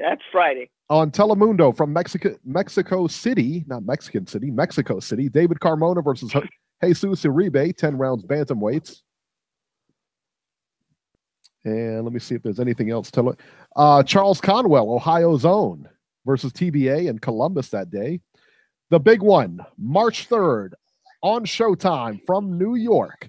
Deontay Wilder versus Louis Ortiz, 12 rounds for Wilder's WBC heavyweight title. Andre Durrell on the undercard versus Jose Uzcategui. Rematch, 12 rounds for Durrell's IBF interim super middleweight title. And Durrell is now being trained by Virgil Hunter. Sergey Derevyanchenko versus Deshaun Johnson, 8 rounds middleweights. Gary Antoine Russell, one of Gary Russell's brothers, versus Demetrius Wilson, 6 rounds junior welterweights. And I hear he's very good. Robert's boy, Charles Martin, also on the undercard versus Curtis Harper, 8 rounds heavyweights. Friend of the show, Willie Monroe Jr. versus Carlos Galavan, 8 rounds middleweights. So not too bad, not too bad. If you're out to the Barclays, go see it. Also in New York on HBO. Then the Garden. Yeah. Yes. The Garden, which is beautiful, man. I love the Garden. It's nice. I heard both venues are nice. Sergey Kovalev. This is going to be on HBO. Sergey Kovalev versus Igor Mikhailakin. I don't know. It's not going to matter. 12 rounds for Kovalev's WBO light heavyweight title. And the big one, Dmitry Bivol versus Sullivan Barrera, 12 rounds for Bivol's WBA light heavyweight title. Man, I really want to see that fight. That to me is, I really want to see that fight. I want to see how Bivol does. And I would love to see Barrera win that fight. I don't know. I don't know if he beats Bivol. Bivol's a pretty good fighter. But so is Barrera. And as far and they were talking about this last night, as far as Barrera's come and how good he looks and everything, and how Andre Ward just shut him out in their fight. Of course, Kellerman brought up that, but right. Of course he did. And I expect Kovalev to just completely walk over his guy. I mean, yeah, that's kind of like a squash match. And you know what? This sets up a possible fight with Bivol and Kovalev. Man, Sergey doesn't know what he's biting off there. No, not at all, man. That's a good fight. If that comes about, man, that's a heck of a fight. Let's talk about the big card though, the Showtime card: Deontay Wilder versus Louis Ortiz. And just FYI here, Jermall Charlo and Hugo Centeno were supposed to fight on this card.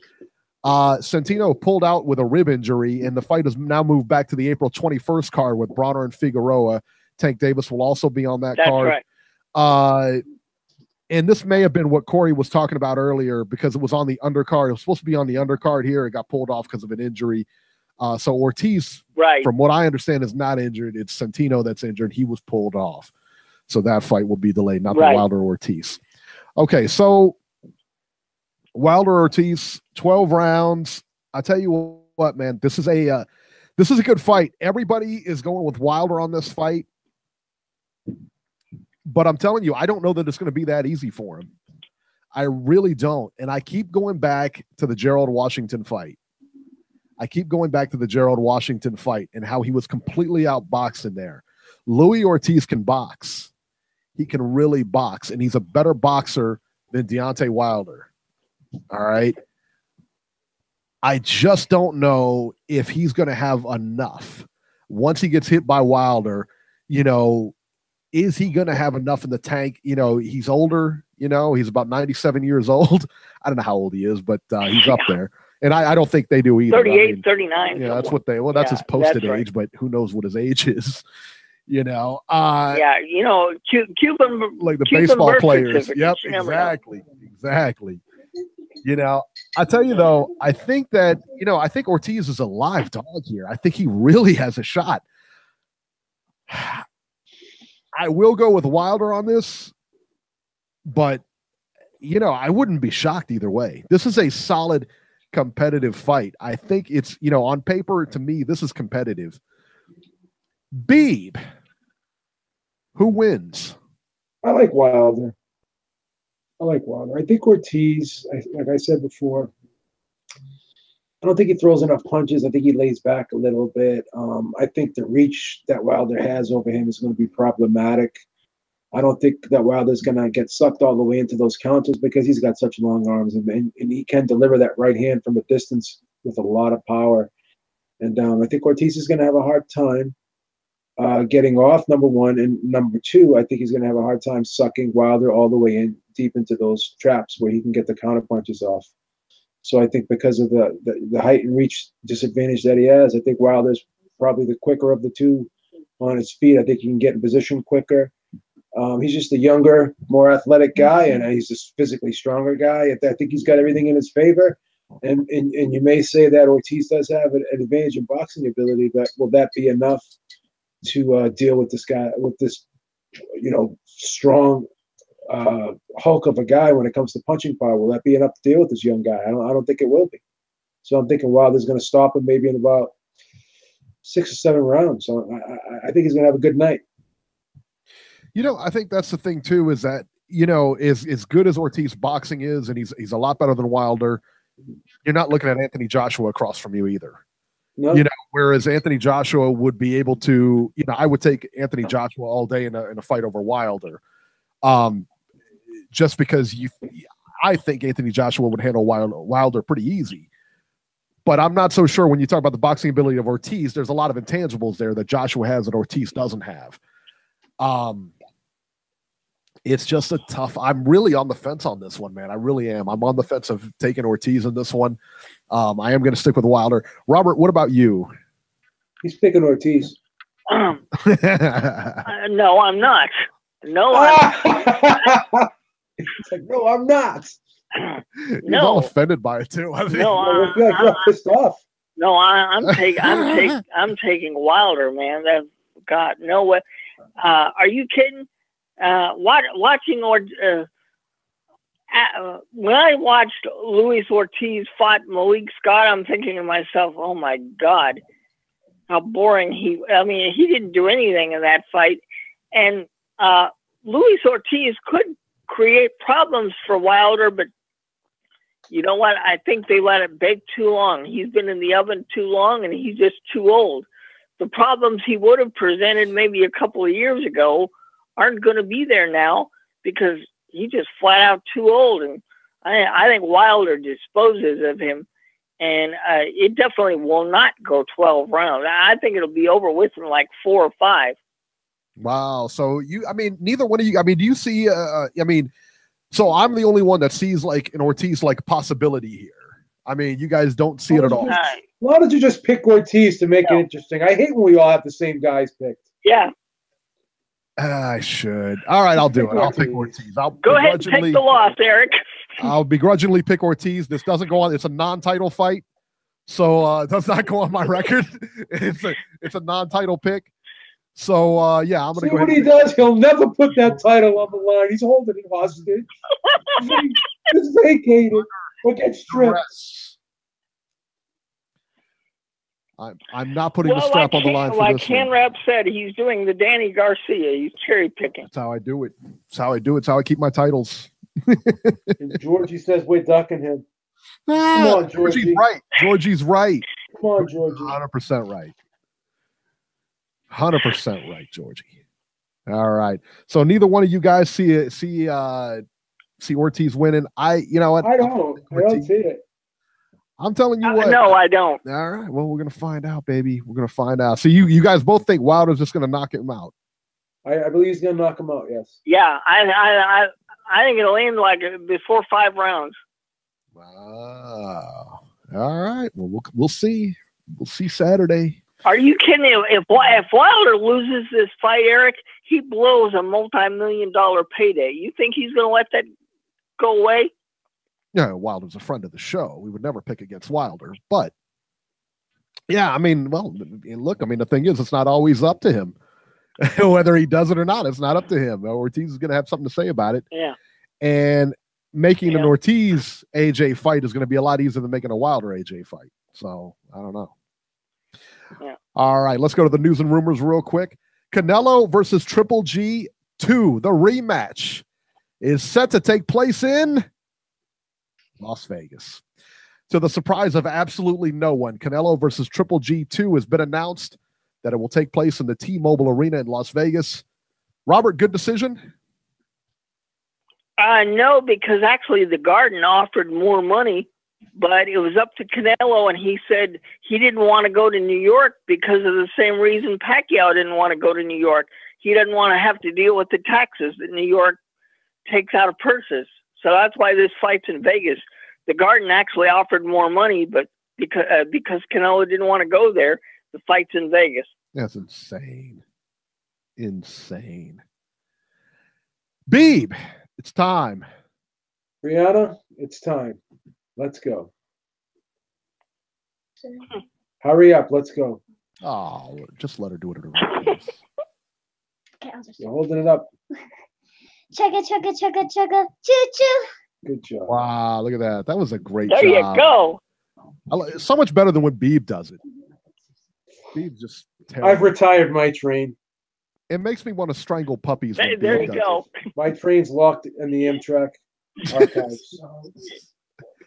All right. The train wreck of the week this week is the WBC tournament. You heard Joe from Indiana allude to this earlier. Going to be in Louisville. The WBC announces a welterweight tournament. On paper, this sounds like a great idea. How could this possibly be the train wreck of the week? The tournament is called the Jose Sulaiman Invitational. Right away, when they announced the WBC tournament, welterweight tournament, we start thinking about who? Keith Thurman, Danny Garcia, Errol Spence, just stacked. Bunch of PBC fighters. Sean Porter, just completely stacked. All right, because the welterweight arguably is probably one of the most stacked divisions out there. There's a lot of them now. But welterweight, you know, I mean, wow, who can't get behind this? However, the reality is a lot different. Fighters selected for this tournament include former world title challenger Felix Diaz, Chris Van Heerden, Frederick Lawson, and a Russian prospect who's 8-0, Radzab Butayev. Are you serious? This is the tournament? This is the WBC tournament. Are you serious? Come on, man. Robert, what do you think of this tournament when you heard about it? Chris Van Heerden is a wonderful guy. Friend of the show. I did a 2-hour interview with him one day. Friend of the show, Chris Van Heerden. This is disappointing. I mean, come on. Very disappointing. Yeah. Yeah, I mean, you know, Chris Van Heerden and Felix Diaz are really the only recognizable names in there. I mean, they really are. I mean, you know, when you get right down to brass tacks, you know, I mean, what? I mean, not one name. I mean, aside from those two, and I'm not opposed to those two being in the tournament, but I mean, that's it. You know, I mean, come on. What are they fighting in this tournament stacked for? as 147 is, you know. Right. What are they fighting for exactly? You know, Jose Suleiman Trophy or one of those WBC diamond belts? I'm going to put my belt on the line for that one. Andy Lee retires from boxing. Andy Lee announced his retirement from boxing this week. He's a good fighter, man. Gave us some really good fights. Is he Hall of Fame worthy? No. Nah, I don't think so either. Beeb, is he Hall of Fame worthy? Maybe not. Sorry to say. No. Andy's a good guy, but no. Wow. Well, Andy Lee, I say you go to the Hall of Fame. These two voted against you. There's nothing I can do. All right, there you go. 7:06. What's going on, guys? What's up? Hey, Jason.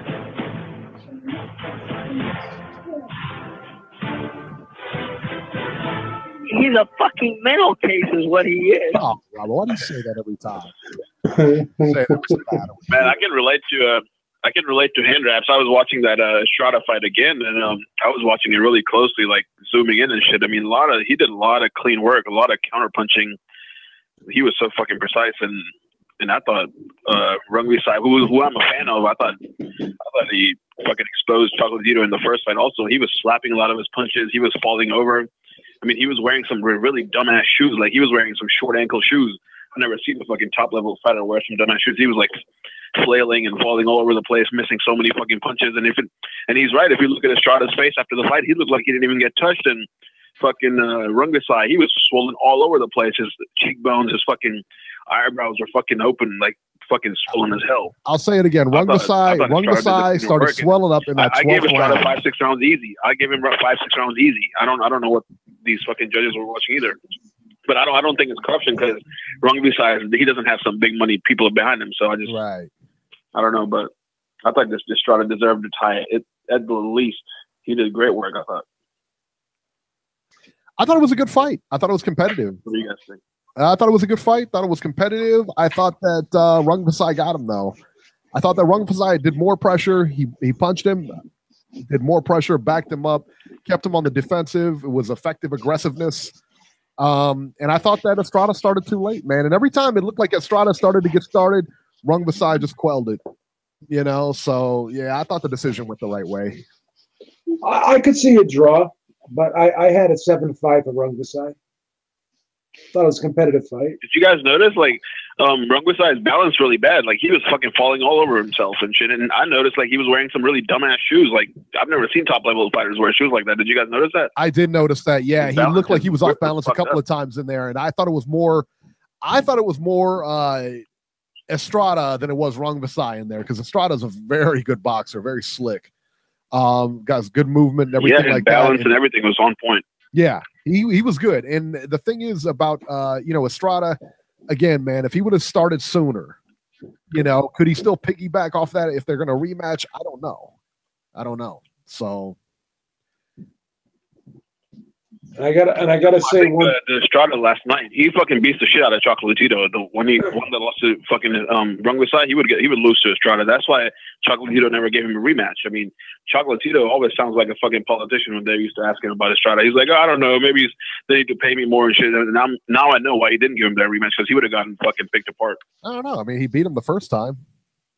He beat him barely. Would he beat him again? Well, No. I don't think we see Chocolatito back in the ring ever again. I think he's done. He doesn't say he's done. He's coming back. But what do you guys think now? Is Chocolatito and Estrada fought now? Who do you guys pick? Oh well, you have to go with Estrada on that one. I mean, yeah, I'd lean Estrada. Yeah, you would. And Beeb and I talked about this before the show. And Kellerman, and I hate Max Kellerman, he said to Rungvisai after the fight that Chocolatito was a shot fighter. That people said that Chocolatito was a shot fighter going into their second fight. Yeah, no. What the fuck? I had never heard that. How was he a shot fighter? How was he a shot fighter? He was like undefeated. 2 weeks before he was a shot fighter, they were calling him a pound for pound king. That is some fucking bullshit. He was undefeated going into that fight. Kellerman was so bad last night. It was sick. Max doesn't pay attention to what comes out of his mouth. I'm sorry, he had the loss against 2 weeks before. 2 weeks before he fucking got dropped and stopped or whatever, he was being called pound for pound king by HBO. Right. I mean, I don't get it, man. I don't either. That was just, and I thought it was a lousy comment because when you say something like that, it really discredits what Rungvisai did. I just thought it was a lousy thing to say, and I had never heard that he was done. So. They were trying to kiss Ward's ass too about him fighting Barrera. You remember when Ward tried to fight Barrera? Everybody was like, "This is such a cherry pick. Who the hell wants to watch this?"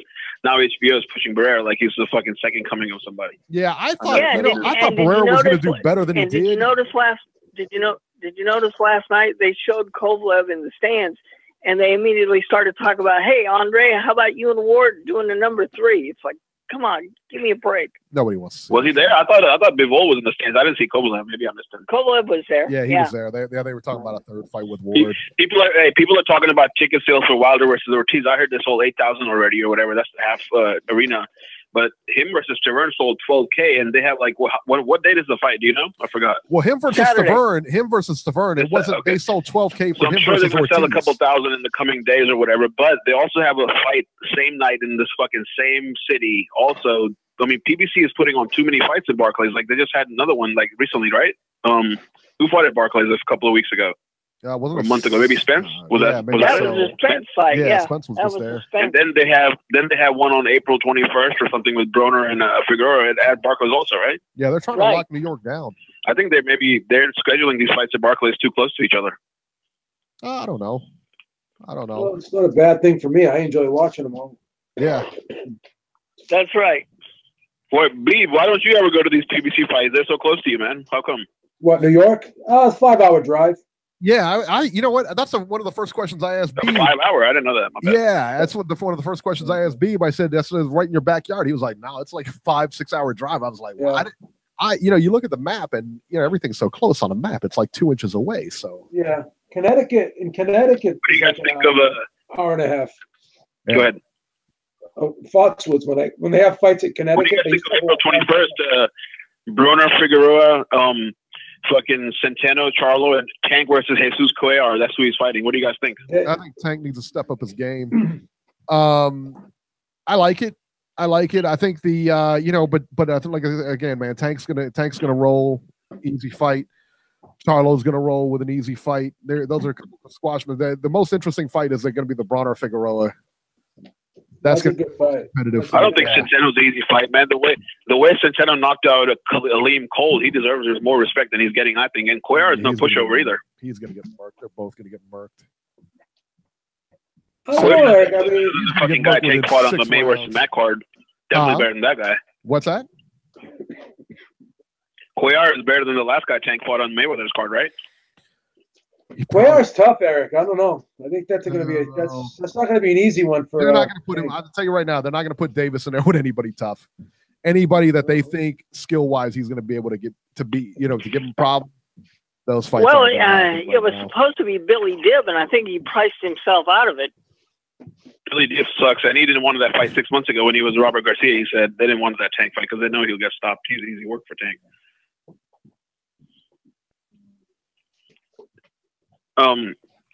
Any other boxing news, man? What other cards are coming? Any PBC cards? Did you guys? What's the next PBC? I'll tell you that Golden Boy card on Thursday was trash. We have the next week. We got the Mikey Garcia stuff and all that. Hey, do you guys know the purses for the fights last night? The caller was saying 100K. Who got 100K? I don't know. Well, somebody said that Estrada got 100K, but we don't know that. What the? That makes no sense. That's fucked up. What did Rungvisai get? Like 225? Abner Maria's got like 550K on the PBC undercard in the empty arena at the fucking StubHub Center like 6 months ago. That was Estrada. I don't know. Pay attention to who gets what. Honestly, I never pay attention to like that. The actual who gets paid what or whatever. But who was it? Hand Raps was saying who was it that was saying that they weren't getting paid anything last night? Yeah, Hand Raps said that. Yeah. He said Estrada got 100K. Estrada got 100K. Fucked up, man. Wow. Fucking guys like Jared Hurd are getting like 300K on PBC undercards, and these fucking guys that are fucking putting their life on the line literally on every round and getting 100K. Yeah, because they were going. These are the kind of guys I want to see on PBC someday. That would be badass. Well, then they wouldn't fight. Cuadras 25K. What the fuck? Cuadras got who said? Oh, Igloo said he got 25K. And by the time he probably got about 14. By the time it was all bad for Javier done. Fortuna when he got 50K to fight at Easter. Because that's what they say. What is it? 33 Beeb? Is it 33% of your purse? That's about what you if you're being conservative, yeah, 33%. I mean, yeah. Because like you think about it. You pay everyone in your camp, and then taxes, and then you pay everyone in the camp. You're lucky to get half your money. Yeah. So it's about you figure about 30 to 40% you're getting back. Yeah, he's not getting much out of 25K. Estrada and Rungvisai better fucking contact Heyman, and they would probably easily get 200-300K on there. I mean, man, I would love to see those guys fight on PBC. That would be awesome. I think HBO is fucking using those little fucking guys. They just use them and abuse them and throw them away. Like 2-3 fights, they'll be done with them. I know. I would love to see those guys fight once a year. Nah, well, yeah, once a year is fine. If they're getting 300-400K, why not? Once a year is okay. Hey, Gary Russell and Jojo Diaz looks like it's moving ahead. What do you guys think of that? I like it. Well, it's about time. Yeah, I'm just. Right? I don't know if Gary Russell's been injured or what his deal is, man. But I think he's one of the best ones, mandatory in Maryland. Remember? Gary Russell hasn't been in the ring since last May. For God's sake. He fought that mandatory in Maryland. What's his name? I forgot. And they had the riot afterwards. Condone or something like that. Man, I don't even know why Heyman doesn't drop these fucking Jarrell brothers. I don't even know why he still has them. They're fucking clowns. Yeah, I mean, did they sell out in Flint when they were there? I have no idea. They had to sell out. Hopefully, it was a small hall. Oh, was it? It wasn't even like a major venue or whatever. No, it wasn't. It was a small place. I know that. Did you guys see Callum Smith fight? I mean, Jarrell is an idiot. He should have fought Callum Smith. I think he would have beat him because Callum Smith looked like shit to me. He didn't look anything special. Yeah, look who he was fighting though. I mean, again, he's fighting a guy on a week's notice, a tough guy, and the guy knows how to fight. I mean, boxing's not his bread and butter, but that guy was no slouch, man. That guy was there to win. He's got nothing to lose. He can take a shot so he can move forward. I thought Callum Smith did pretty well, man. I think Callum Smith beats any one of the Durrells. Also, some boxing news. Tank just had a daughter. I just saw it on his Instagram story. He just had a what? He just had a kid. He just had a girl. 30. I just saw it like 20 minutes ago. Oh. Congratulations, Tank. Yeah. I wonder how that affects him. Probably not. Probably not a whole lot. I wouldn't think a whole lot. He's young as hell. Yeah. How old is he?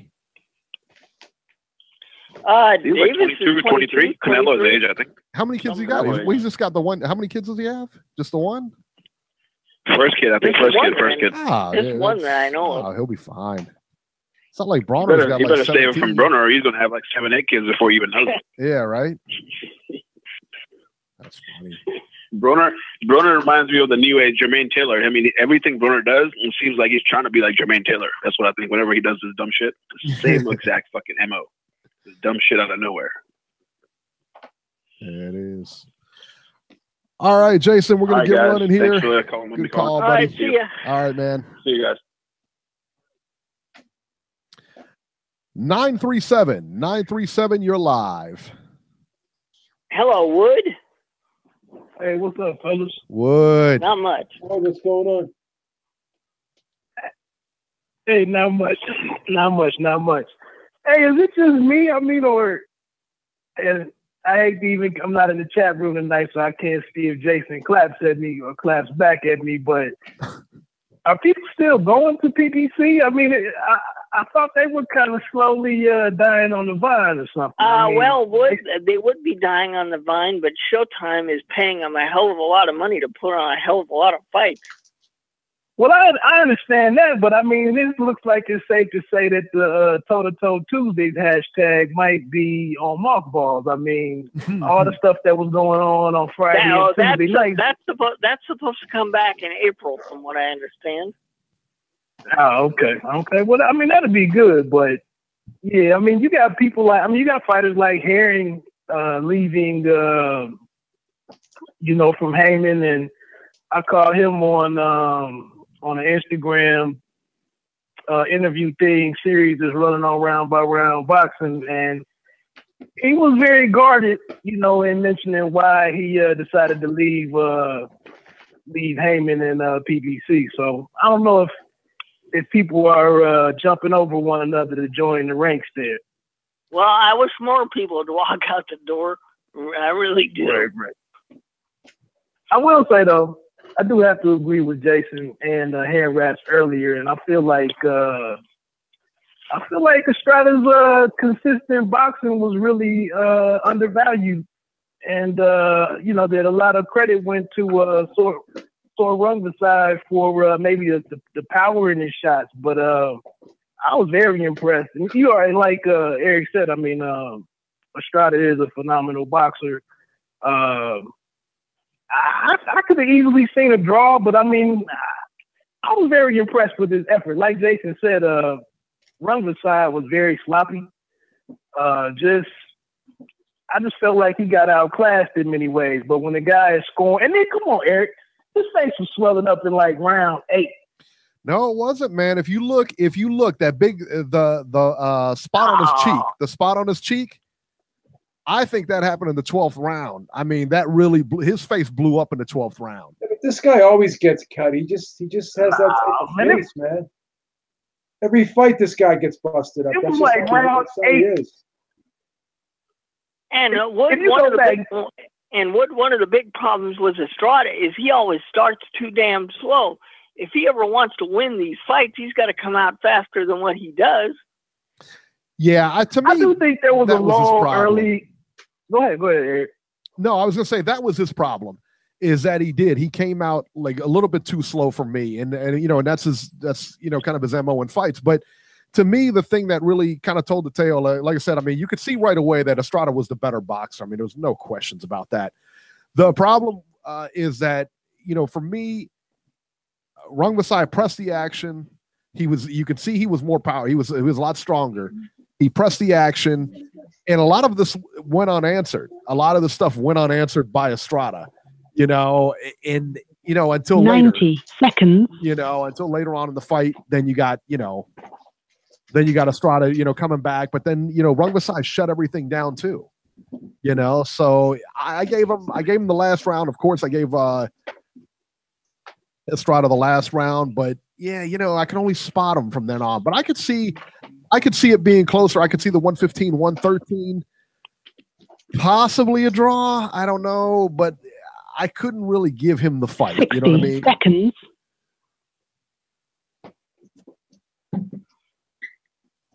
That's understandable. I mean, I think we all have our biases and our fight expectations or preferences and whatnot.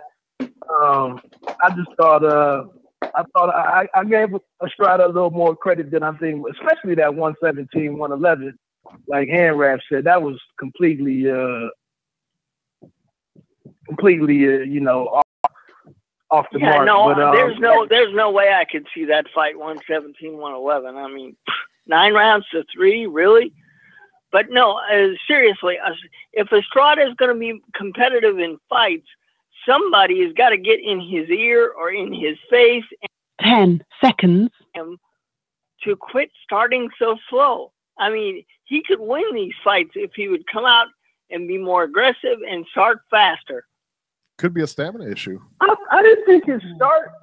I didn't think his start was as crucial as I thought it was in the 5th or 6th rounds. He had a lull in there, and that's right about. It might have been the 7th or something when his cornerman tried to really get in his ass or light a fire under him somewhere. I don't know, the 6th, 7th, somewhere in there when his cornerman was vocal about it.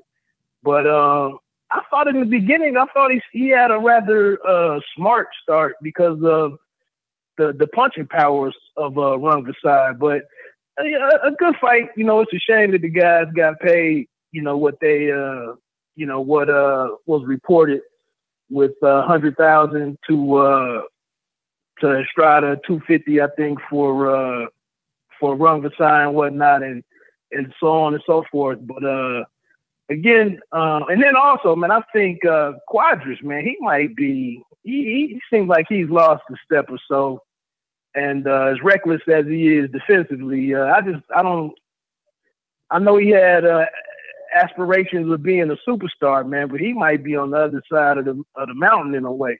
Could be. Hey, I know I always come on with some local stuff, but since you guys were talking about the Durrells, Anthony's last fight, it was at a minor league hockey team up in Flint. It was in their home arena, and it was a decent crowd, but it wasn't really sold out per se. But I was up in Warren, Michigan Friday night for a club card, and Leon Lawson's son was one of the fighters on there. And hey, man, Flint. If you're gonna go up in Michigan and fight somebody from Flint, man, you gotta have an army with you. Because this poor kid from Toledo, I mean, he had to get on the mic and apologize in front of everybody in attendance, man, because they were ready to rip this kid up for some fouling that he did against Lawson III. So, but Anthony Durrell was in the house. I didn't get a chance to talk to him, but I wanted to ask him about what his thoughts were or what his plans were for 168. But just, man, Flint Town is crazy. Yeah, they are. I mean, it was a mob up there for this young guy. It was one impressive prospect on there from Detroit, though. This kid named Derek Coleman Jr. I guess he's a 6-time national champion. He's a super welterweight. Maybe down the road we might hear something from him, but he was very sharp. But also Eric Robert Easter Jr. was in the house. Okay. Alicia Baumgartner. So it was a club show, but it was some pretty good star power in the building and a pretty good local card. Very good, man. That's awesome. Yeah, I like I they like have to the up and comers, man. Like I said, I like watching those up and coming guys. Right. And then lastly, to add on to that, Desmond Jarman was also on that card with another first round knockout, and they got to step that kid up, man. I mean, he's not benefiting much from the last. I told you on February 2nd he had another first round knockout. What's his record? Both of these fights, man. I'm not sure he took one punch. Yeah. So they need to step that guy up. What's his record now? That was his 5th win, 4 knockouts. The one fight where he was kind of evenly matched was at Barclays on the undercard with Broner and Garcia, and he went all 4 with some cat that night. And I think he definitely needs to step up. I mean, this kid that he faced Friday night was it's getting to the point to be a little embarrassing. Right. Yeah, for sure. Yeah, he definitely needs to step it up. I mean, when you got like that many knockouts, I mean, it's time to step it up. At least get him some rounds in. Somebody who's going to test him a little bit, you know. And I understand he's new and he's just a prospect, but yeah, I mean, you know, come on. But you saw his fight in one. He might have been the opener or either the second fight. Yeah, for the Broner Granados fight in Cincinnati that night. And it was another guy that he didn't even take a punch from. Yeah, that was horrible, man. That guy should never have been in the ring with that guy, man. No way. Yeah, that was bad. It's some pictures. It's a couple action shots in the article that I put up on roundbyroundboxing.com if you want to check it out. But absolutely, this was about the same thing. You know, for it to be a year later. Now in his defense, you know, he did have about 2 fights that got scratched last minute to close out 2018. So, you know, maybe it's just some stay busy stuff. I think he'll be fighting on the undercard of Broner and Figueroa, but it's definitely time to get that guy at the next level. Yeah, I would imagine he would be on that undercard, to be honest. Yeah, I would imagine he'd be on there. Definitely. Yeah, for sure. All right, but other than that, I'm with you, Eric. I don't just last thought. I'm with you, man. I'm kind of on the fence with Ortiz having a better night than what it looks like he can have, but yeah, you know, Wilder's definitely not coming to box. I mean, he's coming to brawl and fight, and I just think with his youth and agility, you know, he might be able to overcome you know, the older Cuban in his boxing. But I'm with you. I have some reservations just because you know, somebody like Washington pushing him for several rounds, you know, I had those same reservations, but, you know, I think the ending will probably be mathematics. So I just wanted to call in, shout at you guys, show some support. And I didn't hear the beginning, so I had to go back and download it for work tomorrow. But, you know, keep doing your thing. And, you know, we'll see what goes down next week. Awesome. Thank you so much, Wood. All right, man. Catch Wood on Round by Round Boxing. And that should do it. That'll do it for this edition of the Ringside Reporter podcast. As always, you can catch Robert on Twitter at Ringside Robert, or you can call Ringside Robbie's Corner at 917-259-1810. Leave him a message. You can catch Joe Habib on Twitter at jhabib1 and find his YouTube channel at beatingtheoddswithbeeb.com. I'm at Ringside 73, and we will see you next week.